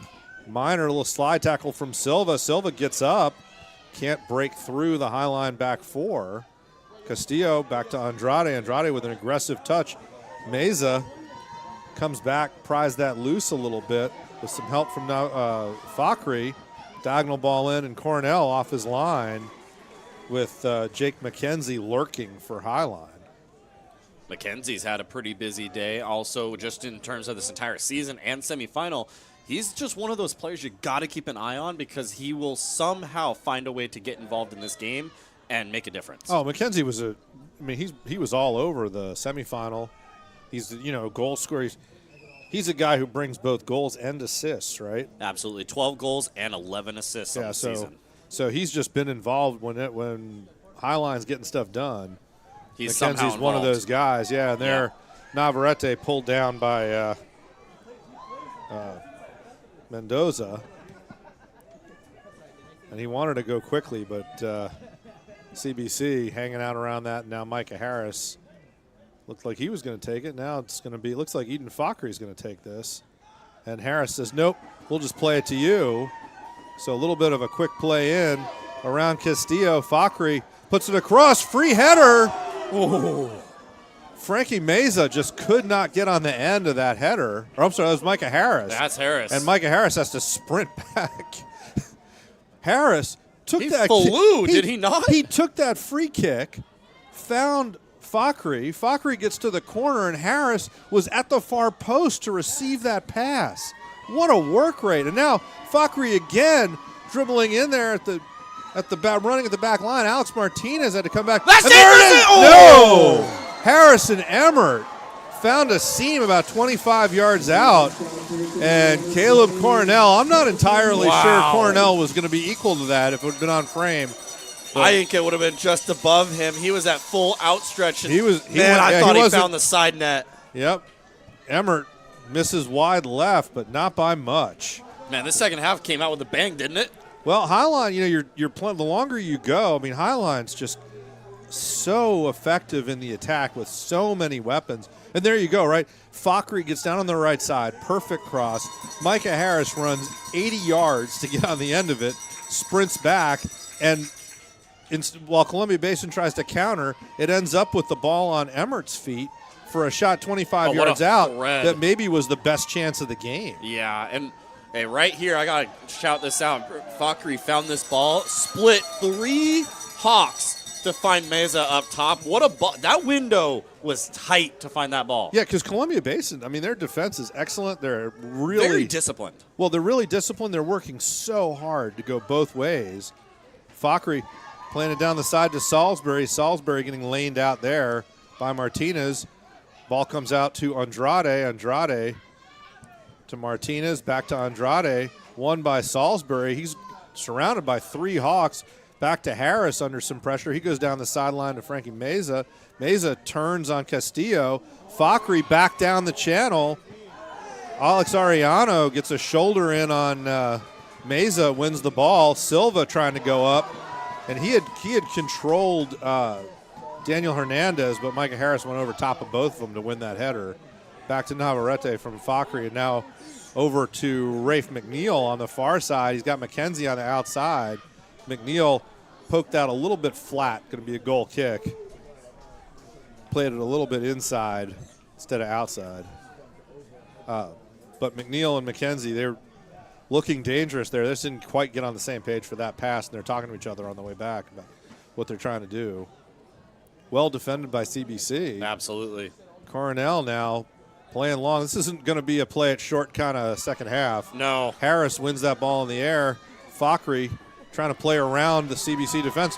Breaks through two CBC defenders, but Arellano chips it forward. McNeil puts it in the air to Mackenzie. Mackenzie heads it. Frankie Meza brings it down.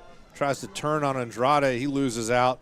And now Silva, he's got Ochoa on the right side, but Rafe McNeil worked his way back, turned it over, only gets it as far as Andrade. Now out on the left side to Jason Castillo. Castillo closed down by Fakhri. Nice move to come back across, but pass is picked off by Salisbury. Finds Meza. Out to Meza. Meza pushes past Arellano, but he's not going to get past Mendoza. That's Andrade. Or Andrade. Sorry, Andrade to Castillo. Castillo back to Mendoza. Fakhri trying to defend, but you need a breath eventually. This game has gone well done by 0 Micah to 100 Harris. so fast. Back to Goudreau under pressure from Ochoa. Goudreau, well done to find Mackenzie. He flicks that ball on, but it's going to get corralled by Jimenez. Jimenez back to Ibarra. Ibarra finds Andrade in the middle of the park. Andrade does a good job receiving that ball. Goes down very easily under the challenge from Emmert. And it'll be a free kick to Columbia Basin. And everybody's going to take a breath. Take a breath. 54th minute.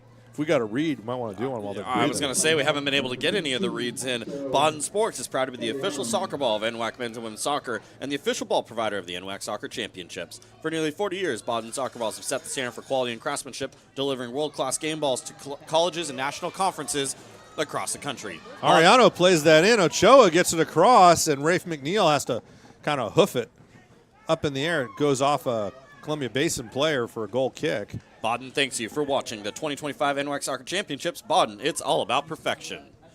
The NWAC website, nwacsports.org, is powered by Presto Sports, the all-in-one sports technology platform to streamline your processes and delight your fans. Check out prestosports.com to see how. Silva, of course, causes a turnover. Martinez, and that ball's deflected. It's going to be a corner. Brian Martinez able to take that shot from about 20 yards out. Couldn't find a way through, but he did get a deflection. This is going to be a chore trying to get these reads. Yeah, they're getting the reads in, given the pace of the game. Yeah, and the ball has not gone out. We've been in play pretty much the entire time. Yeah, we're going to have to get those reads in the minute the ball goes out for a corner, because that's when these guys slow down. For only like 5 seconds. No, the speed of this game is very impressive.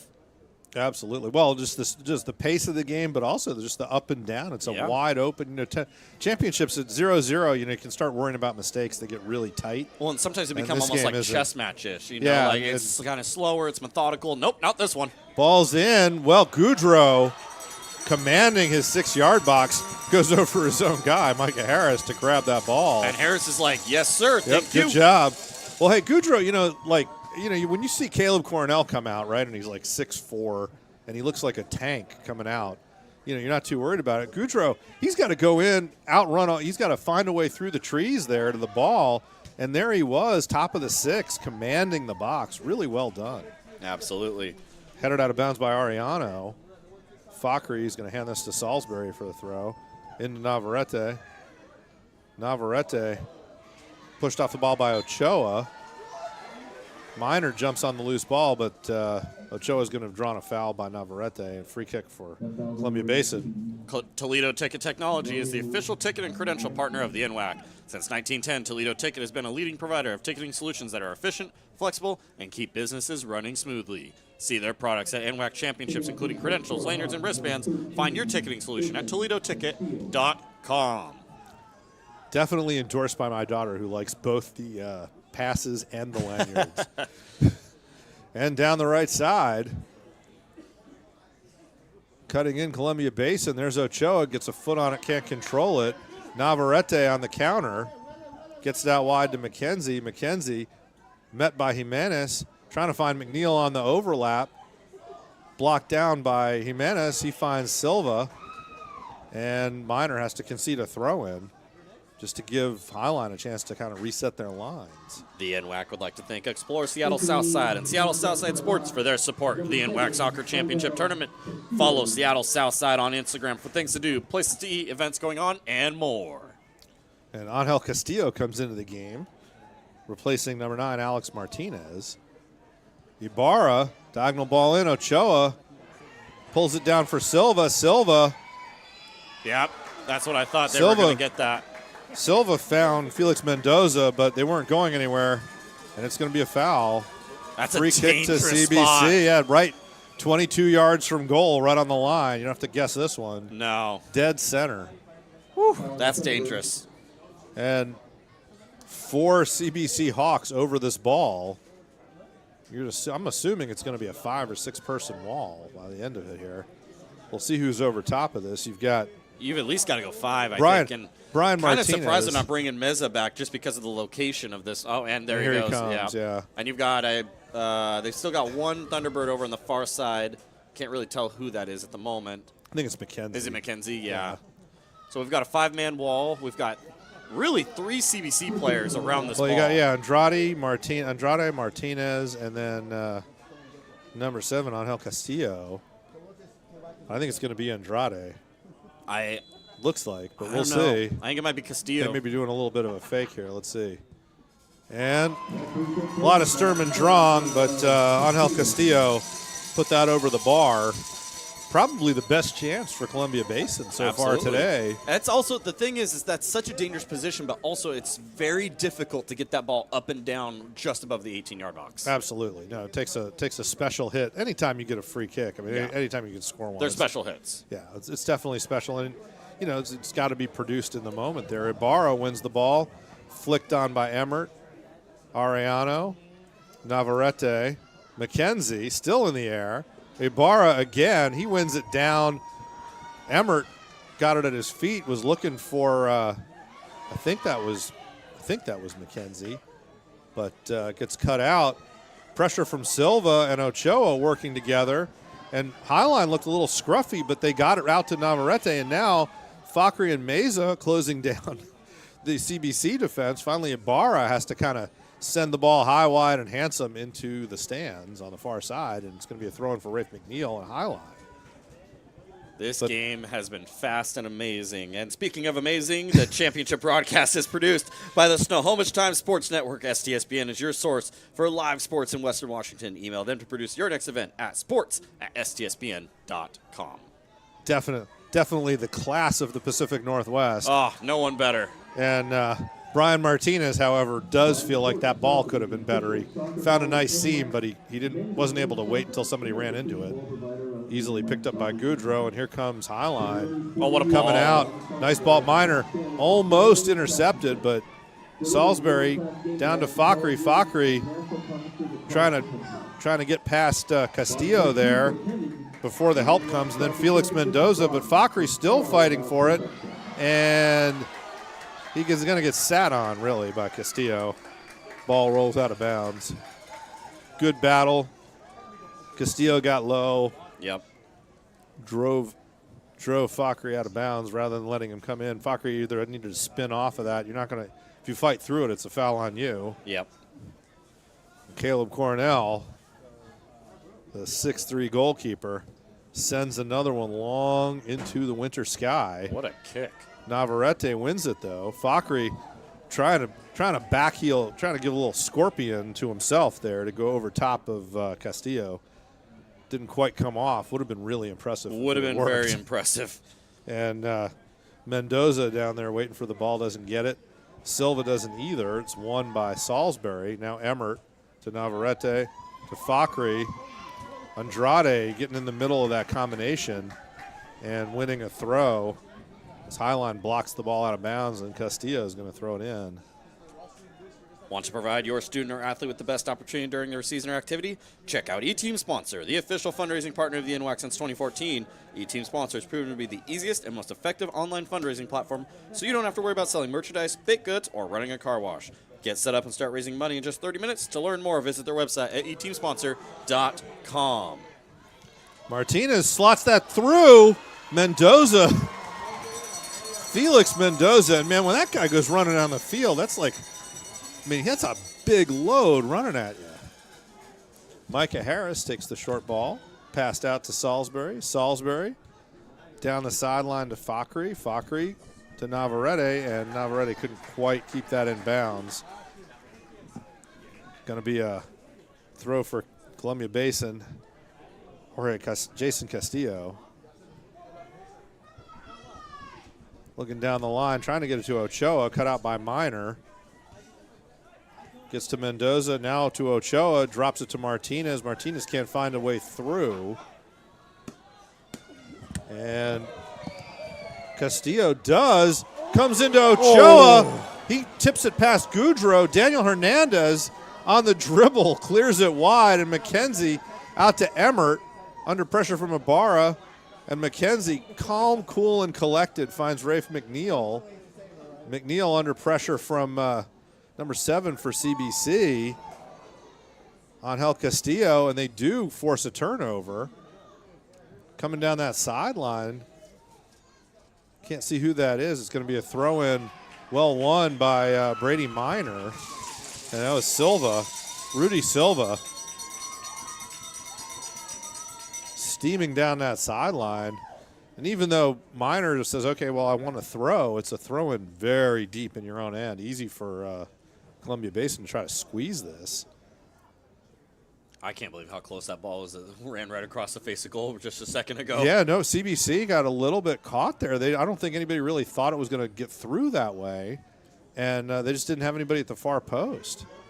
Now it's into Ochoa to Silva, and Hernandez gets a foot on it. The best he can do is send it behind for a corner. This is going to be the second corner of the game for Columbia Basin, and Angel Castillo is going to go out there to take it. He's having a conversation with Brian Martinez about where they want to put it. Entering the match. And a substitution here. Number 9. Alex Martinez coming in for Felix Mendoza. And Martinez coming over, looks like he was thinking about some kind of a short corner, like a little bit of a sleeper play. And Braulio Navarrete read that perfectly. It gave up on that one. And it's coming into the far post. In-swinger, inside the 6. McNeil goes up, can't win it, but he doesn't let Alex Martinez get to it either. And it's a throw-in for Jason Castillo. CBC maintaining possession. Martinez, kind of the first guy at the near post, and Highline's going to play in front of him. Now they drop off. Looks like CBC's going to have an opportunity to play it, get it back to the thrower to put it across if they want to. Now they're resetting. They're going to go long. Castillo throws long. It gets tipped. Headed up by Navarrete kind of dangerously, and Goudreau was alert, make the catch before anybody else could get on the end of it. Goudreau's had a pretty good tournament where he's had to come up several big times to preserve, the shutouts, and he's done well again. He's always ready for that moment, and clean hands too. These catches from these keepers have been stellar. Yeah, no worry about bobbling it or whatever. No. Meza trying to get around Andrade, no dice there. And Jimenez up the sideline to Castillo, and now coming across, picked up by Martinez. Martinez over to Castillo. Castillo trying to get around Salisbury. Instead, a little 1-2. Great slide. tackle by Fakri. Fakri's worked so hard. He's so good in the attack. Then he gets back. Here comes Emmert now. He gets around Andrade. Gets around Ibarra. Arellano with the slide tackle. Emmert, he's got to feel like, what have I got to do? He beat 3 defenders. So you weren't going to beat the fourth one. Arellano comes across and slide tackles that thing halfway to Tacoma. And what a clutch slide tackle! Literally, probably saving a potential goal. Yeah, and 1v1 with your keeper. Yeah, I mean, he comes in if he doesn't get that right, it's either a penalty or a breakaway. Yeah, a good tackle. And Castillo heading it forward. McKenzie can't quite get on the end of it. Ochoa back to Martinez. Now Silva. Here's the counter, and he was trying to go far post. Ochoa went mid post or mid goal, and now. The attempted clear by Salisbury seems to have caught Alex Martinez, I think, in the head. It was in the head. And he went down right away. So 67th minute, we're halfway through the second half. You coming into the game, you focus on how many goals these teams score. 89 goals in 20 games for Highline. Better than 4 a game. And Columbia Basin, they're no slouches either, over 80 goals. They're better than 4 a game as well. And the thing that has stood up is neither of these teams has given up a goal in this entire tournament. It's been impressive, honestly, and hopefully he's okay. But because Trainer came on, he has to go off. Yeah, he's got to come off for a more fulsome concussion protocol check. Safety at the very Oh, least. yeah. See what they do here. If we were pros, we would have gotten a read in. Yeah. We even talked about that at the beginning, too. We really did. Not great moments in broadcasting, but we're having a good time. Hey, we're really immersed in this game That's right right. now. That's what happens when you let fans call the game, really, right? Seriously, we're fans of the game. Drop ball. Castillo kicks that ball up in the air, gets headed loose. Ochoa's going to run it down, keep it in bounds. Miner's saying it went out of bounds. The linesman on that side says, no, it didn't. And it's going to be a throw-in for Highline. Yeah, there we go. We'd like to present Field Level, the official recruiting partner of the Northwest Athletic Conference. Our coaches and athletes and over 1.6 million other athletic community members use Field Level to discover and share opportunities in sports. You can join Field Level to connect with coaches, find opportunities to play at the next level, view and post recruiting jobs and coaching jobs and recruiting events, and more. Best of all, it's free. You can create your free profile and start discovering opportunities today at fieldlevel.com. Here's Jason Castillo, who's a throw-in for Columbia Basin. He gets it into Ochoa, or to Martinez, back to goal, back to Castillo. Castillo with a nice move, gets around Fakri, pulls it back. Far post, comes across the face of goal. Wow. Saved off the line by Micah Harris. And corralled by Goudreau. And Goudreau launches the counterattack for Here Garcia. comes the counter. One man to beat. Arellano and Alex Arellano. Two consecutive huge plays as the absolute last man. Garcia running down that quick release from Goudreau. Oh, my goodness. And it's Alex Arellano or he's in. We talked about a lot of things in this game. We talk about the speed of this game. Goudreau launches that counter immediately. A pinpoint throw beats the outside back and forces the center to have to save the game again and stop Garcia. Yeah, Alex Arellano and really Ibarra, the team captain over there, but Arellano's come off twice. And there it's loose. Garcia. Harrison Emmert knocked that ball down. And Kaylor Garcia has had two golden chances since coming in, and he doesn't even have a shot on goal, right? It's not going to look like anything in the stat sheet, but he's created all kinds of stuff. Beautiful, dangerous chances. Now, he hits that with his left foot, and it kind of obviously didn't come in clean. I bet he wants it on his right foot and shelves that into that back corner on the right side pocket. Yeah, didn't get that one, but it's coming back to him again. Now back to Fakri. Fakri, 1v2 now. The technical skill that's being into displayed Navarrete. here. Fakri, he's able to get to the line, put it across the face of goal. Garcia had come central, cleared by CBC, but only as far as Rafe McNeil into Minor. Minor doesn't care that he's being challenged by three guys, goes back to McNeil, no problem. And then Hernandez, a little strong on that, loses out. And Brady Minor doesn't matter who challenges him or how many, he's willing to take the challenge no matter what. And he's handled every adversity hurdle and every challenge that's come his way. He's a great player. Right, he's a real pivot in the middle of the park there. A little unlucky for Salisbury. Salisbury came in, poked that ball out of bounds, really felt like he had won the throw-in, and I don't think either official was in position to see what happened. Not their fault, just the way everybody's body was facing. Yeah. And that's going to be a foul on Highline, so free kick for the Hawks. A little bit of shoving here, and ref has done a good job. It's keeping been really everything consistent. clean. Yeah, it's been consistent, and it's not. Yeah. Sometimes you get late in the game, you get escalating contact, and so far, done well. They've done a good job, and it's 0-0. There's no reason. Everybody wants to play skillful soccer right now. Brought down Ibarra. Nice job dropping a shoulder, getting the ball in. Nice diagonal. Salisbury plays it across the face of his own goal. Minor with the touch there. Coming back looking for Andrade. It comes to Garcia. And out. Fakri dancing on the ball. Finds Emmert. Emmert over to McNeil. McNeil under pressure from Angel Castillo. Hernandez going long. This time it's going to get picked up by Salisbury, but he's closed out right away. Turns it over. And that's going to be a foul. Alex Martinez was able to create the turnover. And there's some afters there. Andrade and Micah Harris. Harris picked up the ball and wanted to get back. Andrade wanted to get the ball played in quickly. And now there's going to be a conversation. I think they're going to have a little chit-chat. Both of them, they're both a lot of shrugging and exaggerated gesturing. All three. Head shaking now from the referee. And we're going to get back. No cards. Get everybody reset, and we're not going to let Columbia Basin take a quick free kick, which is what Andrade really wanted to do there. Andrade was right. If they could have put that ball down and put it in play, absolutely. they had a little bit of a transition going. What I'm watching is Alex Martinez there with Eden Fakri following around. Now Fakri's gotten on the right side of him. Free kick from Castillo, curving in. Goudreau, nice job. Goudreau's size means that it looks tempting to try to chip him a little bit. But this man's got a vertical. Oh, he's done well. He positions well, his vertical, athleticism.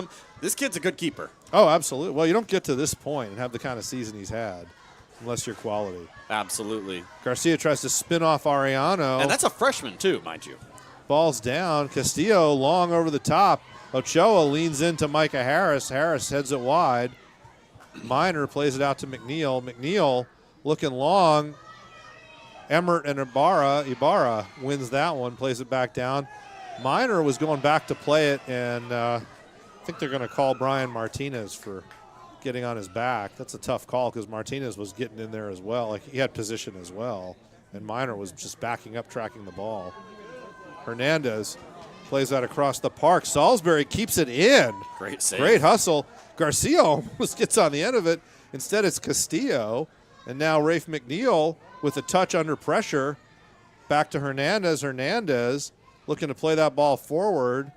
Jimenez gets it as far as Minor. And then Emmert with the chest. Garcia played into Emmert's run. Emmert gets the ball down at his feet on Jimenez. And now Jimenez blocks him off. They're going to let that go. And Angel Castillo had a little bit of an opening, but he couldn't get past Minor. Now the ball gets played in. Garcia's onside, plays it back across, and across the face of goal. And Jason Castillo played that ball into touch, and then Eden Fakri was really going for that, sold out, and the contact, they're going to call a foul on Fakri, and I think both players are going to take a minute, count their appendages, make sure everything's still connected. Yeah, and if I'm looking at it correctly, the official has a yellow in his hand. Yeah, I think Fakri came in pretty high. Yeah. I think they're going to say it's that a was dangerous challenge. It just wasn't needed. But it was just, well, it was a high-speed challenge, and he didn't get the ball, right? Yeah. So, you know, if you go over the ball, it's easy to give you a yellow card. Eden Fakri, first yellow card of the game. Yeah, you know, and for we either got team. into the 75th minute without seeing a yellow. Yeah, it wasn't like a malicious challenge or No, anything, no. just fast and hard. 75th minute, we're in the final quarter hour here. Caleb Coronel getting ready to send this ball deep into the Highline end, which he does. Navarrete wins it. Garcia and Ibarra wins it. Kind of goes up the back of Garcia, no call. Minor plays that ball out, gets to Navarrete. Navarrete under pressure from Ochoa. Plays it back calm, cool, and collected. Alex Arellano's really grown into the game. I thought he looked a little vulnerable in the semifinal, and he has been the man of the hour today. And just as I say that, here's the counter. Fakri running with Castillo chasing. McKenzie ran across the face of the defense. Kind of narrowed. McKenzie made a diagonal run into the center and kind of crowded things for Fakri. If he had gone wide, I think it would have opened up a seam. Hernandez now looks for Salisbury. Salisbury does well to bring that down under pressure from Ochoa. And now Navarrete with all kinds of time. He finds Fakri. That pass is a little bit slack, looking for Garcia, and Castillo gets on the end of it. Now Ochoa. Micah Harris stepped through but couldn't get the ball clear. Came to Martinez. Martinez plays it out wide to Jimenez. Jimenez, diagonal ball back across, headed wide. The header from Hernandez goes to Navarrete. Navarrete, all kinds of time. Now Sailor Garcia, one-on-one on Arellano. Garcia with a little bit of a long touch. He's in if he can get there. He does clip it back across, but the only runner was Harrison Emmert, and Emmert never didn't think that ball was getting past Cornell, and I think there was a judge to have gone out of bounds, actually, for a goal kick. The speed of this game is actually insane, especially for a final, but you're leaving everything out there. End to end, 13 minutes left. Is crazy. Substitutions now, a little bit of a rejigger for Columbia Basin. Felix Mendoza back on. Felix Mendoza is a big man to handle in the middle of the park. Absolutely. And he comes with some speed. Cornell playing it right down the middle. And Martinez and Mendoza. Navarrete can't get it past Andrade. Comes down to Mendoza, the fresh legs going against Navarrete. Drops it back to Castillo. Castillo trying to go around Fakri and doesn't get all the way there, but he gets the foul call. Champion has a ring to it. Herff Jones is the official championship partner of the Northwest Athletic Conference. Every season has a story. Let Herff Jones help celebrate yours with an official champ ring. Visit champsforever.com to get started. Columbia Basin, quick restart. Bicycle kick. That quick restart came into Jorge Perez, who came in fresh legs here for the final push. Got it into Ochoa. Ochoa the full swinging volley there. I don't think it was really a bicycle kick. It was just a volley. Just anything to over get it the on bar. frame. Yeah, and just missed high. Fans, don't forget to check out the official championship merchandise for t-shirts, sweatshirts, beanies, and more. Everything is fully customizable. Get your championship and all-star gear today. Supplies are limited. Visit nwacstore.com/NWAC. Substitution, you got number 2, Gonzalez, in for Highline. I think that's nope, Garcia's still in. And Ochoa holds off. I think they're going to call a foul there. Yeah, he bodied off. I think that was Hernandez. Hernandez went down in the box, and it is going to be adjudged to have been a foul. McKenzie's off right now for Gonzalez. You'd think McKenzie would be back on for a little bit later push, but you're in the 79th minute. 80th minute. I mean, here's the thing with this Highline Thunderbirds team is they have so much talent, so deep of a bench, and it's just the next man up. But, I mean, you're taking off one of your all-around most dangerous players off the field. Yeah, well, just give him a quick rest here, I suppose, and they'll probably come in for, either Gonzalez or Garcia. Gonzalez with a nice touch couldn't quite get around Jimenez, and the clock ticks. Final 10 minutes of the match here. We're going to go ahead and get another one in. You're watching this broadcast on the NWAC Sports Network, powered by Huddle. The NWAC Sports Network features live and on-demand championship footage, which is also available for download for just $10 each. Once the championship event has ended, visit nwacsportsnetwork.com.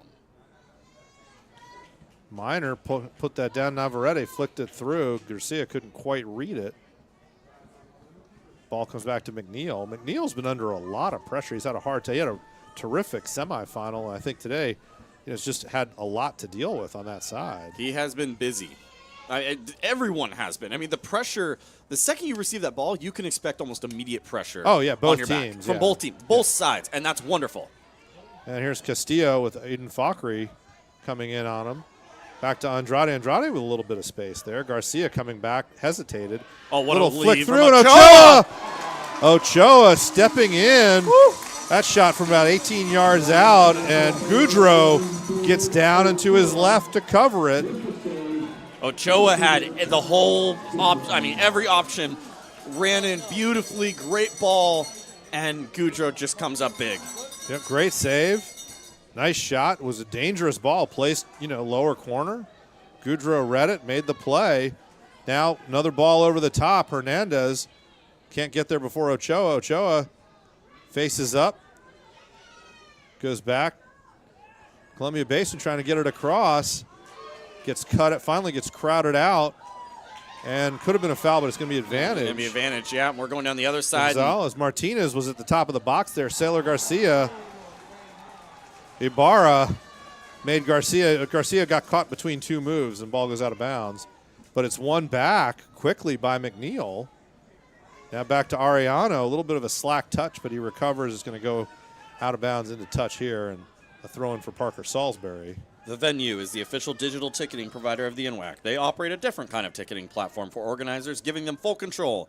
Leading sports enterprises use Venue ticketing solutions to create a 360-degree fan experience and increase revenue. Learn more at vivenue.com. That's VIVENU.com. Martinez, he's got Castillo coming down the right side. Castillo bodied out by Gonzalez. A little bit of a frustration push at the end of that, and it's just going to be a goal kick. Good opportunity for the referee just to look over there, say, hey, buddy. Yep. Without having to blow a whistle. Then he's going to – there's a substitution here. Because of the speed and that this game is going, I'm going to go ahead and get the last read in. Go for it. Today, we're proud to announce Child Care for Construction, funded by Business Oregon and administered through the Bureau of Labor and Industries, is supporting early career construction workers and their families, including registered apprentice. If you or someone you know needs help with child care while training or working, scan the QR code on our banner or visit oregon.gov/BOLI/apprenticeship and click financial assistance. I believe we're in for a wild, fast finish here. Absolutely. Or if we end up going to extras. Either way, I think it's going to be fast. If the speed of this first 90 has been any telltale sign. Well, there's Silva trying to combine with Ochoa. And Columbia Basin really in the last couple minutes creating more chances. Castillo gets to the end line around Harris. And he's going to win a corner as number 19, Preston Salisbury, had to step in there. Micah Harris got left for dead at the top of the box. Really uncharacteristic for him. And it's going to be another corner. What is it, third, fifth. fourth, fifth? Fifth in the game. Columbia Basin. It's going to be an in-swinger here. Alex Martinez. They've had 2 or 3 really dangerous crosses off their corners. Goudreau has done a great job to stay on it, but he just looks like such a little peanut in there. He controls his box so well, though. Yeah, he really does. He's come out and controlled the 6 and done everything you want in a keeper. But there's a lot of size in there. Good ball in, and it's going to be headed down for a goal. No, another corner. Minor staring at the official like, what are you calling? Minor did not like that. Yeah, I think like 3 Columbia Basin players tried to head it down, but I think it did touch somebody. Might have been Salisbury. It's hard to tell. We're up here in the box. We don't really have the best. I think it was Rafe McNeil that it hit on the way out. Yeah, now you've got number 9, Alex Martinez, going to swing this one away from the goal. I'd also like to point out, this is a packed house here in the Starfire Stadium right now, too. Well, this is max attendance, right? Because you got the women's teams kind of still here. Nice ball in. Won by number 20, Harrison Emmert, out to Brady Minor. Minor got run over, and Andrade gets the yellow card. Andrade took Minor out and then put his hands up. Like, well, I didn't do anything. Didn't fool anybody. Nah, official, he's on top of it. Right away. It's so done quite well today. Yeah, no, good. It's been a really solid. What you like is when you don't notice the official. Yes. And he's done a great job. 1 yellow card for each team in a final. It's been really, but also the spirit of the game from both programs has been good. Really positive. Absolutely. It wasn't a lot of strain on the official because both teams are trying to play. Long ball in, pulled down by Gonzalez. He can't hang on to it. Hernandez under pressure from Ochoa. Back to Goudreau. Goudreau back to Hernandez. A little bit of a slack pass there. Silva trying to close that out. Emmert forces it past Andrade, but Garcia can't get there before Andrade recovers. And the lights come on. That's good. That brightened things up quite a bit. Navarrete wins that ball. Garcia going on Ibarra. Garcia wins it. Ibarra just has to try to lane him out. Garcia on the end line, sliding back. Finds Navarrete again, about 30 yards from goal. He's got Salisbury. Salisbury finds Emmert. Emmert turns to the outside against Castillo. Back into Salisbury. Salisbury tried to turn that in. And there's nothing, I think that was Ibarra. Nothing Ibarra could do but deflected out for a corner. And what's this, a third corner for Highline now? This is the third corner for Highline. Numbers up for the Thunderbirds. They're feeling the momentum. Some beautiful little technical ability. Great runs, 1-2s everywhere, in and out. A great counter. Well done, and Fakri on the corner. Yeah, Abram Fakri has a good opportunity here. Ball comes in, coming up. Well defended by CBC. Minor back out to Fakri. Fakri 1v1. Finds Minor back across. It's under a defender's feet. This ball's still dangerous in that box. Bodies all over the place in the box now. Micah Harris tries to get on it, can't, and eventually it's just pushed clear. Wow. By Rudy Silva. That was and now I think we have a substitution. I think that's what the whistle's for. Yeah. Yeah. There's some players ready to get in. Last throw of the dice here. 5 minutes to go. Harrison Emmert coming off. I wouldn't have expected that. It's going to be Uriel Villegas. So Villegas in, Emmert off, as we're in the 88th minute. I believe Villegas even came on in the semifinal towards the end as well, and just to get maybe those minutes at the end and see what he can create. Well, and you wonder if CBC wants to throw that Hodges kid back out here for one touch. Nice ball from Hernandez. Oh, brought down by Villegas, the substitute. Villegas. Look for the cross on this backside. You've got Fakri and Garcia on the backside right. Well, first Rafe McNeil has to find it. He does. There's Villegas back out to McNeil. And that's Jimenez sliding out to stop the cross. Winding down, no score. Honors even the final 2 minutes of regulation into Garcia. Garcia one-on-one on Ibarra. Trying to post him up. He's holding him off. Tries to turn. Ibarra wins that one. Didn't let it go out of bounds. Gets the clear, but he only gets it as far as Hernandez. Hernandez out to Harris. Harris getting pressured. No problem there. Finds Navarrete, and then Salisbury with an opportunity here. He sends that in, cut out by Ibarra. Ibarra's got the captain's armband falling off of his arm. Harris coming up, can't get there.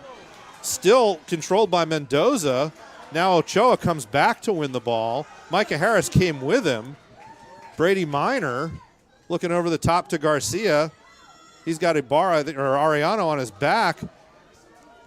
And Castillo heads that ball back to Coronel. As we get into the 90th minute here, we'll see about stoppage time. You can see him kind of having a talk about stoppage time, but I don't know. We're not seeing a board or anything. Well won by Brady Minor, but only as far as Jimenez. And they have the board. They do have it. And Silva keeps it alive. Over to Mendoza. Mendoza 1v1 against Salisbury. That's going to be a throw-in for CBC. Into the 90th minute and a substitution. Alex Martinez off. Jorge Perez comes on. So Martin Ramirez going for the stoppage time roll of the dice here. Pretty late in the game for a substitution, but okay.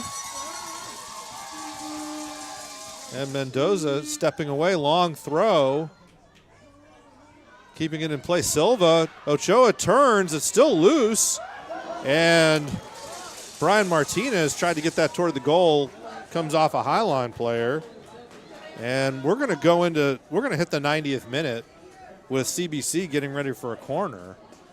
Jason Castillo is going to bend this ball in. 3-minute stoppage. Oh, there we go. So 3 minutes of stoppage time on the board. Jason Castillo is going to swing this ball in at Kyle Goudreau. Great ball inside the 6. Header by Rudy Silva. Got underneath it, couldn't bring it down. And now Highline has a goal kick here. Time on the field.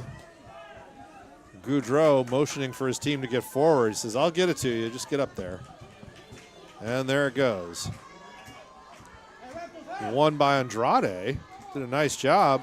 Pushed through by Perez. And then cut out by McNeil. McNeil dribbles through Silva and Martinez. Gets out wide. Outside of the foot. Almost got it through. Jimenez was able to come back, but now Sailor Garcia pushing it through. Ibarra, he can't get it past Navarrete. Navarrete trying to slide it, and it's picked up there by Andrade. Andrade knocks it out of bounds.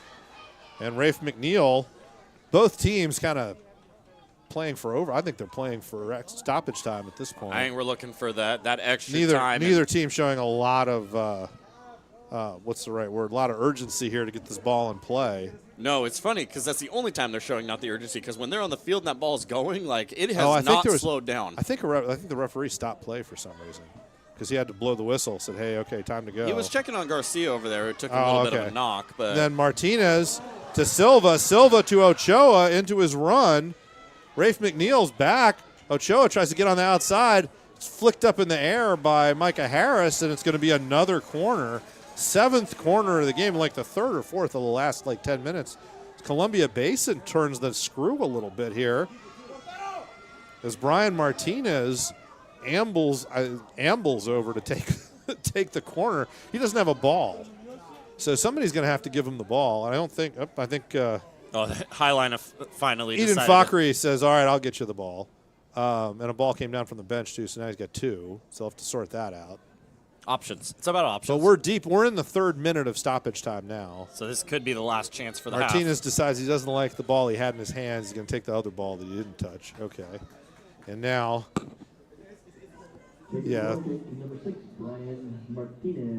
And hands up. He's going far. No, he plays it short.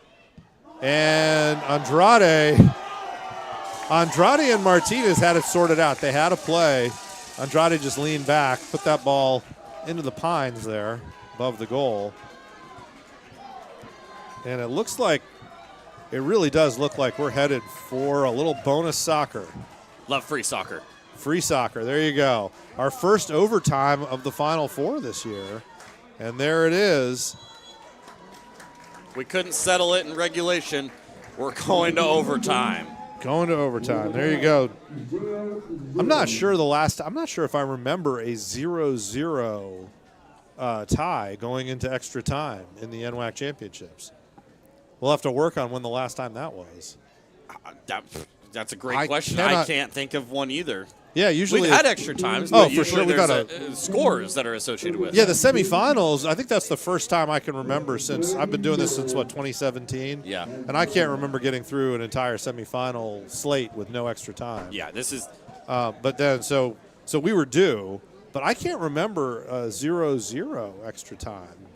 Usually there's a goal or two, somewhere in there. Especially these two. I mean. Really, if there was one thing I didn't expect, it was a scoreless tie. A scoreless tie after 90 minutes. Especially the way the game had been playing. Well, neither team's playing in some sort of defensive way. No. They're both. But on the other hand, you are talking about two teams with outstanding goalkeeping. Two teams, neither team. We are now through 90 minutes of the NWAC final, and neither of these clubs has conceded a goal in the entire tournament. No. So, maybe should have thought of that. It was, yes, they can score a lot, but really, you build a championship with defense. It's an old cliche, but it's true. There's a piece of me along with this as well that, like, the way that the game had been playing, I expected goals to be scored. I'm not shocked we're going to extras, but I am shocked that we're going into extras at zeros, I will say, just because. Well, and both teams have had some great chances. Great chances. But not a ton of wide. The best chance for CBC, right, was Ochoa. Yeah. David Ochoa, top of the box. Yep. But he had to hit that ball first time, right? Yep. He ran onto it, but he had to hit it right away. Yep. Goudreau got down, made a great save. For Highline, you had a couple of breakaways to where they were able to take on 1v1, but also some clutch stops from the center back. Yeah, their best chances weren't really didn't lead to saves by Caleb Cornell. Their best chances led to slide tackles from Alex Ariano. Absolutely. So, interesting game where there really hasn't been that moment where it's like, oh my gosh, how do they, they haven't missed a big chance. But both teams have created a lot of attacking options for themselves. Just haven't been able to get that final bit on goal or, something like that. So, and when there was one ball we thought, off the crossbar there, it was off. Which ended up being a foul, I believe, or they called or something like that. But if that doesn't happen, that's the next closest one right there where it goes post, and then we all thought it was in. Right, I thought it was in the net. Yeah, but it wasn't. Yeah, and it was offsides anyway, or it was a foul on the build-up. But so we've got two teams kind of still looking for that breakthrough, and neither team's had. There's not like, okay, we're coming down the left side and we're creating things, and this is where the break is going to be. They haven't found that spot yet. It's that final ball that's really going to look for it. Now, CBC has found what I would consider probably better of the chances to really get in there for the final ball, if you will. But it's the finishing piece, right? It's being able to Ochoa had a beautiful opportunity right on top of that 18, and Goudreau read it all the way right into the left side dive. Outside of that, it's been really even, back and forth, back, left, right, left, right, left. Yeah, there have been periods where Highline really had more of the possession, and then there have been periods like I'd say about the last 7 or 8 minutes. Yeah. CBC really had the better of it. But, in the middle of that, Highline had a good break and a corner. Yeah. And then, so it's been up and down. Both these teams that's the other thing. For either of these teams to get shut out, they're incredibly dangerous. This is some amazing defensive work. Absolutely. The center back pairings, Micah Harris and Daniel Hernandez for Highline. And on the other end, Jorge Ibarra, and Alex Ariano, Axel Ariano. I mean, you're talking about really two really high level center back pairings. Now, my one question, because they keep changing the rules, is this sudden victory? It is sudden victory. It is sudden victory now. It is the golden goal. I'm always asking. Yeah, for everyone at home, if you're unfamiliar how this works, we will get 2 halves of overtime. Okay, they will switch ends real briefly, so not a whole halftime in between the two. This is the longest break they will get unless they end up going to the shootout. So it will be a golden goal situation, which means the first team to score, you take home the title. Right, so 2 15-minute periods. First goal wins. Yep. If you get through the 2 15-minute periods and still 0-0, we're going to a shootout. Go to penalty kicks. Yeah. And the last time we went to penalty kicks. Yes. Yeah, and the clock on your screen will count up from 90, so we'll go 90 to 105, 105 to 120. And that'll be how we decide our extra time. Again, golden goal, first team to score wins, takes home the title. If it ends up going to shootout, each team will select 5 shooters for the first 5. If it's still tied and goes into extra shooters, then each team will continue to select 1 and 1, 1 and 1, 1 and 1 until a winner can be decided. Yeah, and I've been to penalty kicks where we got to the 11th shooter. Yeah, I've seen I think 8th or 9th shooter for myself. Yeah, we were in a region final NJCAA, and we won it on the 11th shooter. Our goalkeeper scored, and then made the. I referenced this earlier just because we talk about that shot off the post, and I referenced the 2015 Portland Timbers double doink. That game in itself went to 11 shooters as well before they decided who was going on into MLS Cup. That's just exciting. wild. You get to getting past 5 shooters is so rare. It's very, very rare. Usually you get it sorted out in the first 5. And then getting to 6, 7, like, okay, kind of, it could definitely get there. You get much further than that, you're in uncharted territory. Right. Well, then it gets dicey, too, because then you've got people taking penalties, because then you've got to use one of your players. You've got to use shooters that don't typically maybe aren't necessarily right, your that shooters, aren't your big shooters. because they can only use the 11 that are on the field. And then you get into shooters number 10 or 11, and those tend to be your goalkeepers. Right, or defenders. Well, the one thing, when we went to 11, my assistant and I made a mistake. We should have had our goalkeeper take the 6th kick. Yeah. Because she probably was one of our top 3 penalty takers. Yeah. And ironically, she won the regional with a penalty kick. She also won her high school state title with a penalty kick. I would have put her at the 6th. I might have even put her in the first 5. She probably should have been in the first 5. Yeah. But I've seen several games where the keeper actually is the first penalty taker because it kind of sets the tone, both either make or miss, and you don't want to leave anything to chance. And in many levels, too, keepers got a pretty good amount of control, and they're having to train usually just they're as much your better as the field players. Right. Well, a lot of times your keepers, especially like in high school, that's your best athlete or one of your best athletes. So why not? Yeah. I'm so old. When I was a high school coach back in Maryland, the rule was it was out of 11. Everybody has to kick. Interesting. So until it becomes like mathematically impossible. Impossible, yeah. So you always started with your keeper. Yeah. And we won a shootout. They interviewed our goalkeeper. She made a bunch of saves in the shootout, and we won it. And they said, "What were you thinking?" And she goes, "Actually, I was so excited that I scored my PK that I don't even remember the saves." So that's still my favorite shootout story was. We still got 2 halves of 15 minutes before we even get to the fun part of a PK shootout. Hopefully we can solve it on the field. We'll see if we can solve this on the field. That's the more hate enjoyable part because you can actually just play in the game. Well, then it's soccer, right? It's soccer, right? When you get to penalty kicks, you're kind of admitting that you couldn't figure out how to get them apart, and you're going to this other thing to sort it out. Here we are. David Ochoa going to start us out for the second half, or the first overtime half. CBC Hawks and on the field black. For Columbia Basin, your starting lineup to start overtime. Number 0, Caleb Cornell. Number 3, Alfredo Jimenez. Number 5, Jorge Ibarra. Number 6, Brian Martinez. Number 10, Jorge Perez. Number 11, David Ochoa. Number 13, Jason Castillo. Number 16, Axel Arano. Number 23, Felix Mendoza. Number 26, Rudy Silva. Number 27, Julio Andrade. 4, Highline. Number 0, Kyle Goodrow. Number 4, Daniel Hernandez. Number 6, Brady Miner. Number 10, Eden Fakri. Number 11, Jake McKenzie. Number 17, Frank Miza. Number 18, Brulio Navarrete. Number 19, Preston Salisbury. Number 27, Micah Harris. Number 28, Uriel Villegas. And number 30, Raf McNeil. And Fakri motioning behind him to Salisbury, step up and help him press.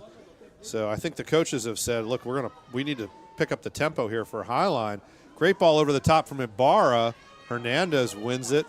Silva trying to outcompete McNeil and does over the top, but it's cleared out and then cleared by Navarrete. Meza running down Ibarra, but he heads it back to Cornell, and this thing's going to go long again. I think the game's going to get much more direct. It looks like it's going to be very direct. This is a little bit different than what we saw in the first two halves, and I believe we're in for a real treat. But here's the unique thing about these overtimes and just the rest of this game. This thing could go the whole 30 minutes of two halves, or it could be done in 10 seconds. Yep, absolutely. Well, we're through the 10 seconds. We're through 10 seconds.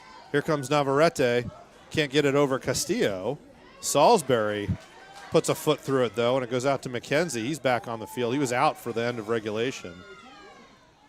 Jimenez finds Ochoa. Ochoa flicks it down away from Harris, trying to find Silva. And Hernandez couldn't quite get his feet sorted out, and it's going to be the 8th corner kick of the game for Columbia Basin. And looking at these stats, we have CBC with 12 shots, 5 on goal, 1 save, 8 corners for CBC, 3 offside, 11 fouls, 1 yellow card. Highline, 4 shots, 1 on goal, 3 saves, 4 corners. And Castillo. And 16 fouls. Getting ready to put this ball into the mixer. There it goes. In-swinger. Goudreau comes up, punches it clear, but still in play. And running through it. Is that Fakri? I can't tell who that is. I can't tell. That's Fakri, number 10. He's yeah, walking no, towards this the is post. 28 Vallejo. Yeah, Vallejo. The substitute still on the field now. And he just went right through that, but it leads to another corner.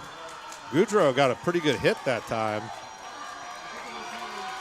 And I assume this is Castillo again. He's deep in the corner. Yep, it's Castillo. It's hard for us to see up here in the booth. Jason Castillo, cowbells are going. Everybody's excited. This is it now. 2 minutes into the first overtime. Another good ball. Goudreau got a great jump. Great job, Goudreau. And falls on it.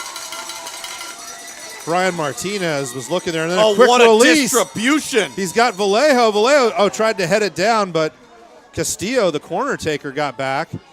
Salisbury runs through the ball, isn't able to get it, and now Mendoza plays it into Silva, back to Ochoa, and it's finally crowded out by Hernandez. Hernandez plays it up, but Ibarra wins the header. Andrade trying to play it down. That gets knocked down by the substitute Vallejo. Meza slides out to the left side here, slots it into that's Fakri. The Fakri. Ball comes across. Oh, what a save! What a save by Cornell. Ball came across, and Jake McKenzie with a golden opportunity for Highline. So 2 corners and all kinds of problems for Highline caused by CBC. And then they counter, and Vallejo puts that ball across, and Jake McKenzie dives out, and it's Caleb Coronel having to come up big. Fakri, number 10, Eden Fakri puts this ball in, and Caleb Coronel comes up with it. A little too close to the keeper there. And Coronel puts it down, and here we go. He's going to play it short. Everybody backed way up. Yeah, they were expecting the long ball. Yep, into Castillo. I don't know about that, though. Well, it bounces past Minor and Vallejo. Now McKenzie gets ahead on it. Looking for Meza. Ibarra heads it down, and as far as Andrade pops it up in the air. Salisbury wins it. Now Navarrete looking for the ball. They're going to try to keep it on the ground, I think, Highline. Here goes McKenzie. Oh, great tackle. And Jimenez slides down to win that, but then Minor steps in front of Silva, but he can't quite connect with McNeil, and it's out of bounds, throwing for CBC. The pace of this game is just so impressive. You know, you're 95th minute now, and the ball is just pinging. And guys are moving. I mean, everybody's back. There's the game. Usually games stretch more than this. This game, everybody's coming up and down just at maximum speed. We've been end to end, and the level of athleticism that's being displayed here by these teams to remain at pace. Yeah, and the level of effort. What's going on? We're now 95 minutes in, and the pace has not dropped. No, not at all. Honestly, if anything, it's faster. Yeah, Meza trying to force Ibarra. He does. Drops to Vallejo, and he can't get past Jimenez. Jimenez finds Ochoa on the ground, sliding in. I think that's Silva. Now you got Martinez, and they're going to call a foul.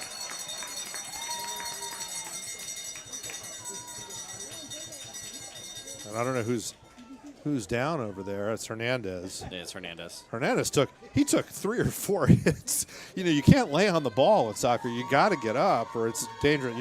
It's a foul on you for laying on the ball. And he got knocked over. He had to take some hits to earn that free kick. Long diagonal. One down by Fakri. Played in. Great idea to almost find the feet of Meza. Well, Axel Ariano was very timely.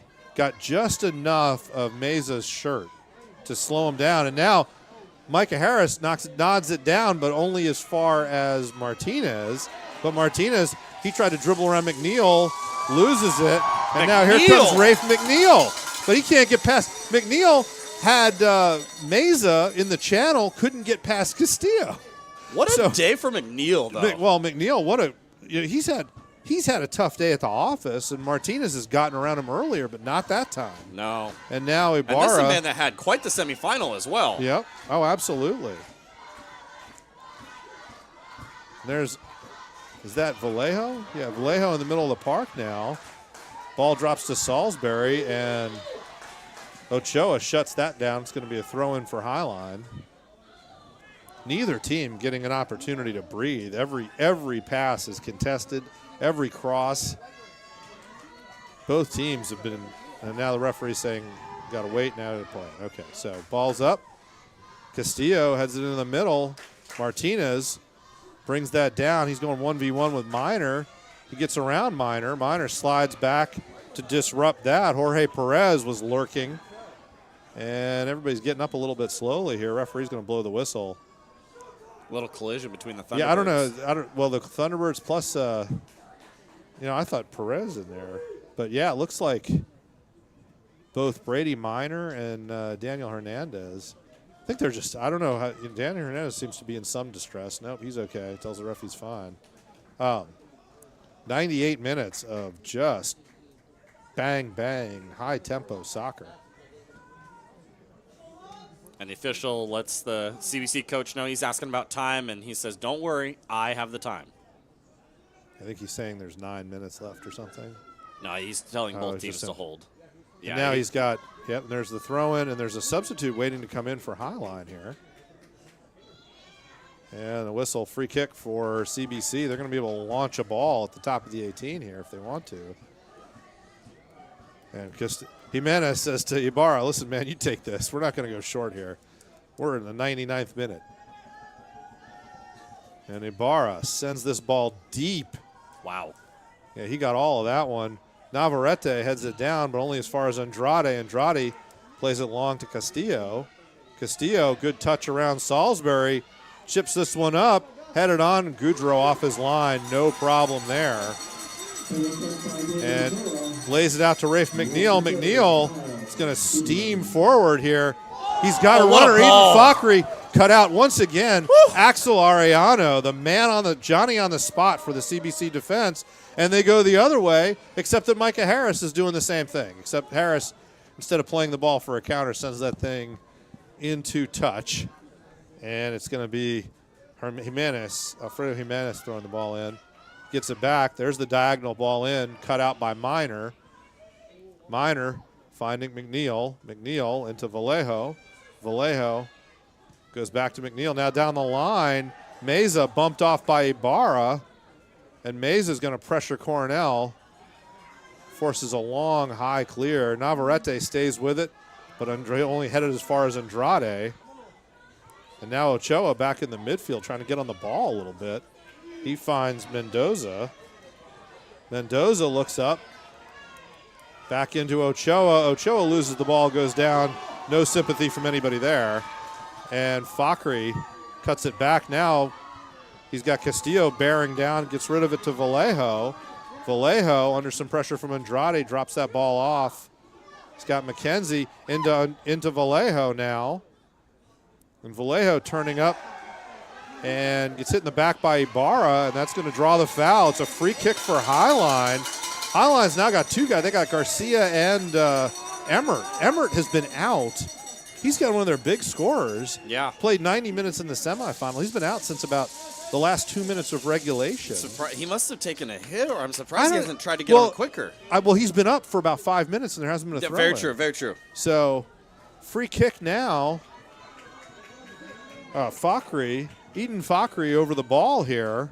Pretty dangerous. You know, you're 17 yards. It's about 22 yards from goal. 17 yards out, pretty far to the right or the left, depending on how you look at it.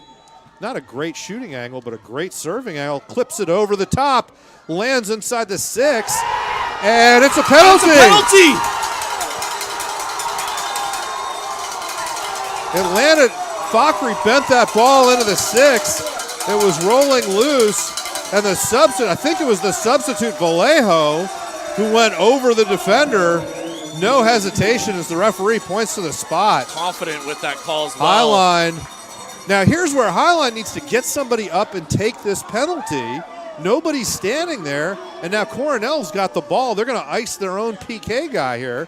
I think it's Fakri who's going to take it. And That's now the thing. You have Ibarra stepping in front of Fakri right Ibarra here, standing trying to in front of get in his way, play the mind games. Right, Ibarra's got to get out of there. Right now, and the referee's telling Coronel, and he's moving everybody. What's going on now? Coronel pushing Vallejo, but Coronel still has the ball. I don't know what the referee's doing because the goalkeeper still has the ball. And now somebody's going to run in for CBC. I think that's Martinez was thinking about it. No, Coronel. Now he's had to give the ball to Fakri. And he's still standing at the 12-yard spot. Referee says, okay, buddy, that's as long as you get. And here's the thing. Remember, this keeper can only move side to side until this ball is kicked. Right, but he game cannot on the go forward. Talk about game on the line. You can punch your ticket. Eden Fakri right here, sudden death. This is the sudden death penalty kick. Sudden victory. Golden goal. Eden Fakri versus Caleb Coronel. And Fakri gets Coronel going the wrong way. Goal! Eden Fakri, and we have an NWAC champion. The Highline Thunderbirds are the champions. A sudden victory penalty goal for Eden Fakri. And the Thunderbirds are the 2025 NWAC Men's Soccer Champion. Wow. What an ending. What a game for the Highline Thunderbirds. And CBC, congratulations on an amazing season. Yeah, what a great game for CBC. Wow. Rudy Silva, just inconsolable, and I think red card for Martin Ramirez. He's getting pulled back there. I'm sympathetic. That's a really tough PK call. You see a guy go down like that, and you think, are they going to call it? But they did, and he went down. Yeah, and Coronel, had a great day, and it's unfortunate that that's how it goes out with the penalty because they want to win it outright. Right, everybody wants to win in an open outright. play, and it is open play because it's a penalty kick during the overtime. But yeah. But unfortunate, really, for both. For Columbia Basin. What a great game! The only goal they gave up in the entire championship is in the 100th minute. Congratulations to the Highline Thunderbirds, your 2025 NWAC Men's Soccer Champions. Their first championship since 2021. There you go. And for Highline, that's their 90th goal of the season in 21 games. 90 goals. That's a lot of offense. That's a lot of offense. And they get through the entire tournament. They give up 11 goals on the season and none in the championship, in the bracket. So a great game. And what a great final. That was a great final. That's the kind of game. If you want to end the season, even if you lose, it's like, what a great game. The speed of the game just absolutely kept getting faster.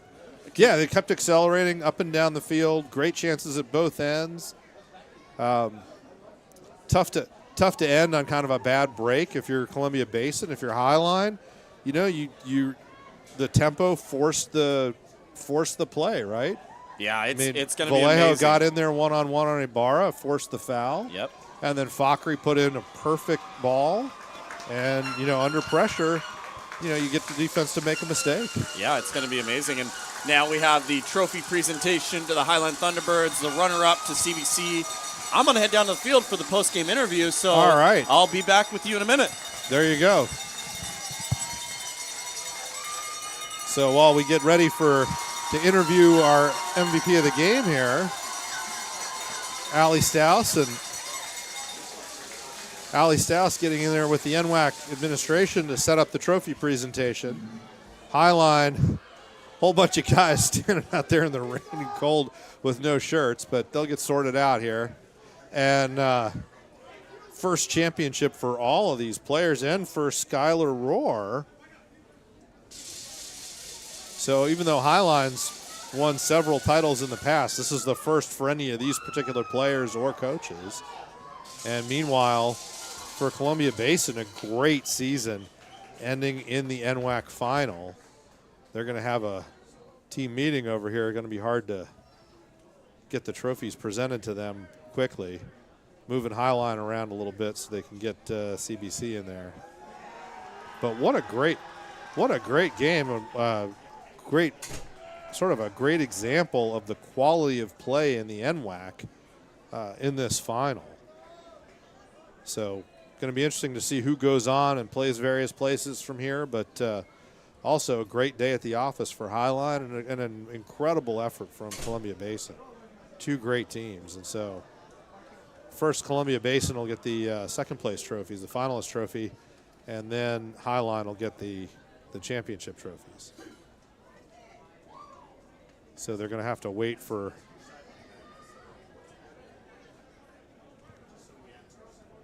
and we'll see. Jordan, can you hear me? I can hear you down here on the field. Whoa, dude. All right, we got to get the truck to sort that out. I almost lost a brain cell, and I don't have that many to spare. Okay, so Jordan's ready. Oh, we're grabbing our interview now? No? Okay.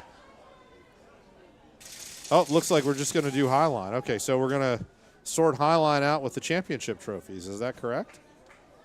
Yeah, we're going to have the trophy presentation and celebration, and then we're going to have the interview. Okay. So are they handing trophies to CBC, or is it just going to be Highline?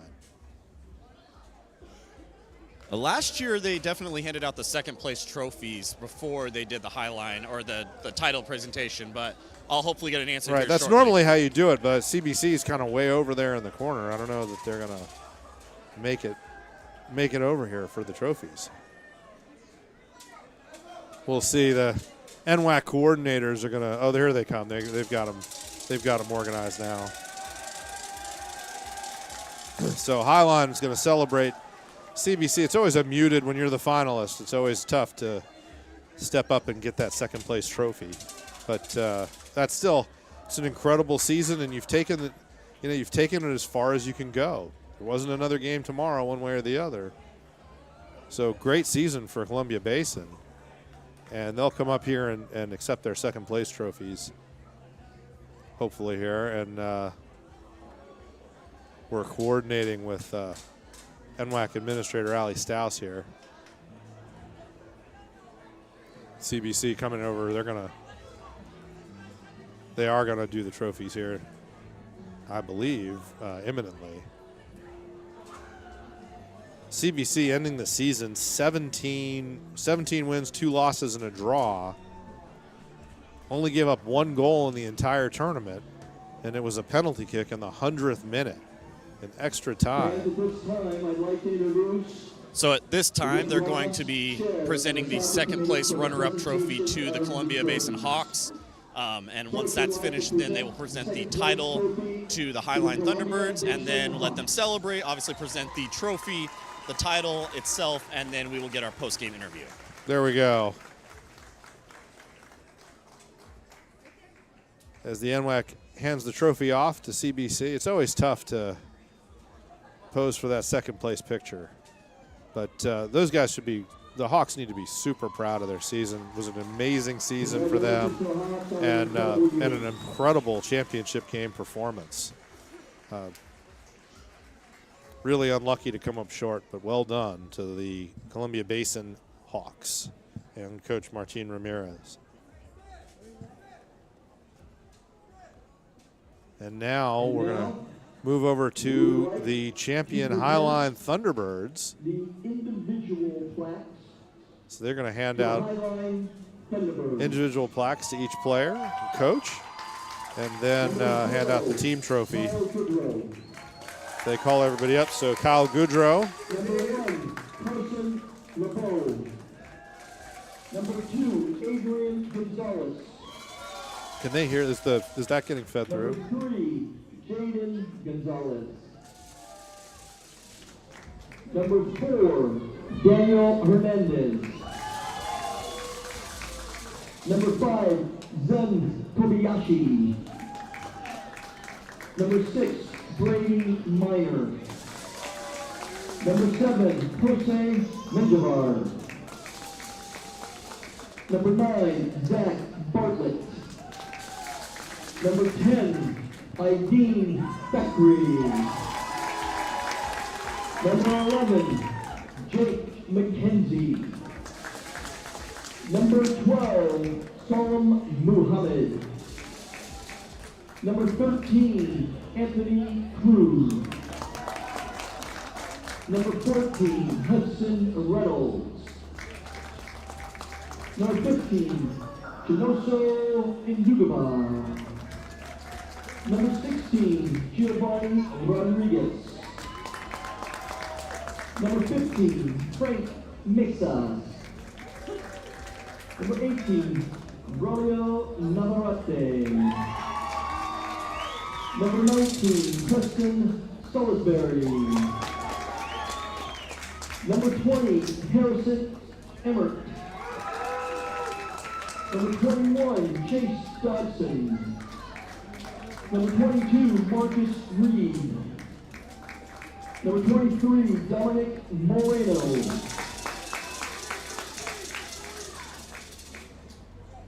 Number 24, Christian Gomez.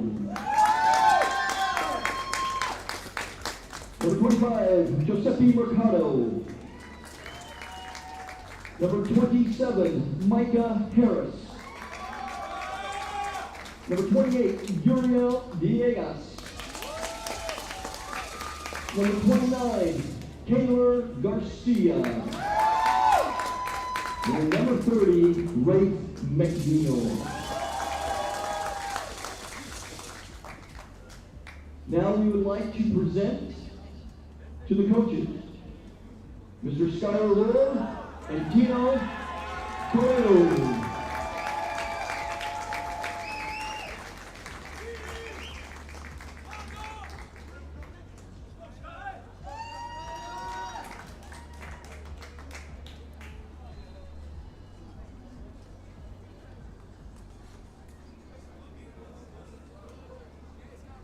And now Before we present the team trophy, we'd like to announce this year's Men's Soccer Championship Tournament Most Valuable Player. Number 10, Aideen Thackeray.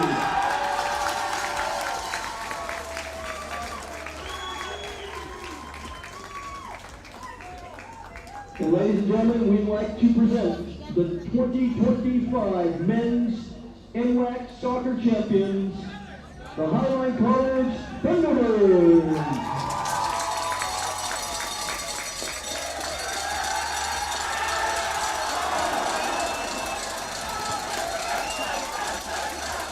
And Highline celebrates with all the trophies, the MVP award. Somebody's got to grab the banner back there. They got to work on that one. As the NWAC tries to hand that to some of the players. There they go. And there they are, your 2025 NWAC Men's Soccer Champion Highline Thunderbirds. 4:30 p.m.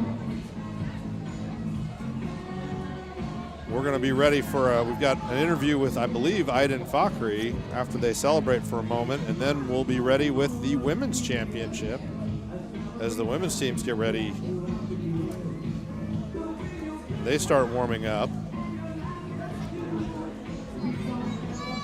Coming up, we've got Spokane ready to play Highline. Highline could sweep. They're playing for the sweep now as they start warming up on the far side, getting ready to play the Spokane Sasquatch. Highline with that 3-0 victory over Tacoma. Is that right? Yeah, and then, I'm sorry, No, with the 3-0 victory over Peninsula, and then Spokane had the 3-0 victory over Tacoma. Highline beat Peninsula 2-0 in their semifinal. So that's going to be an interesting. The Highline was the runner-up in the West, playing the East Division champion Spokane Sasquatch. Highline at 16-1-3 going in on the women's side. Spokane 13-1-1 coming out of the East. Should be an interesting matchup, and we're getting ready for waiting for Jordan here to find Ideen Fakhri. Here we go. Jordan, you ready? It's Jordan Hillmick here. You guys can hear me up in the booth? We can. Let's do it. I'm here with the tournament MVP, Ideen Fakhri. Fakhri, walk me through how you guys are feeling here today after punching your ticket to the finals and you've captured the championship. How are you feeling? We feel amazing. We put all this hard work this whole season. We couldn't have done it without our coaches, every single one of us. No matter who played the most, who didn't play, we're all stuck in. We all bought in. So we have a 0-0 at halftime, 0-0 in the final. You're going to overtime. Walk me through just the game plan. What are your coaches, your team? What is the tactics, the game plan? Or you stay with what's working? Like walk me through the thought process. Well, CBC played really well, but they brought a lot of pressure. But no matter how much pressure, we were able to withhold them the whole time. So we said that they threw everything and they still couldn't score. So we just kept playing, kept working our ass off, and just came eventually. And you gotta love that. Congratulations again. Well done. Well done. Back to you guys in the booth. All right, thanks, Jordan. This is Dave Morris.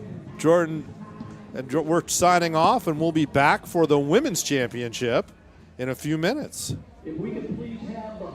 Congratulations to the Highline Thunderbirds, NWAC champions, and we'll be back for the NWAC Women's Championship shortly.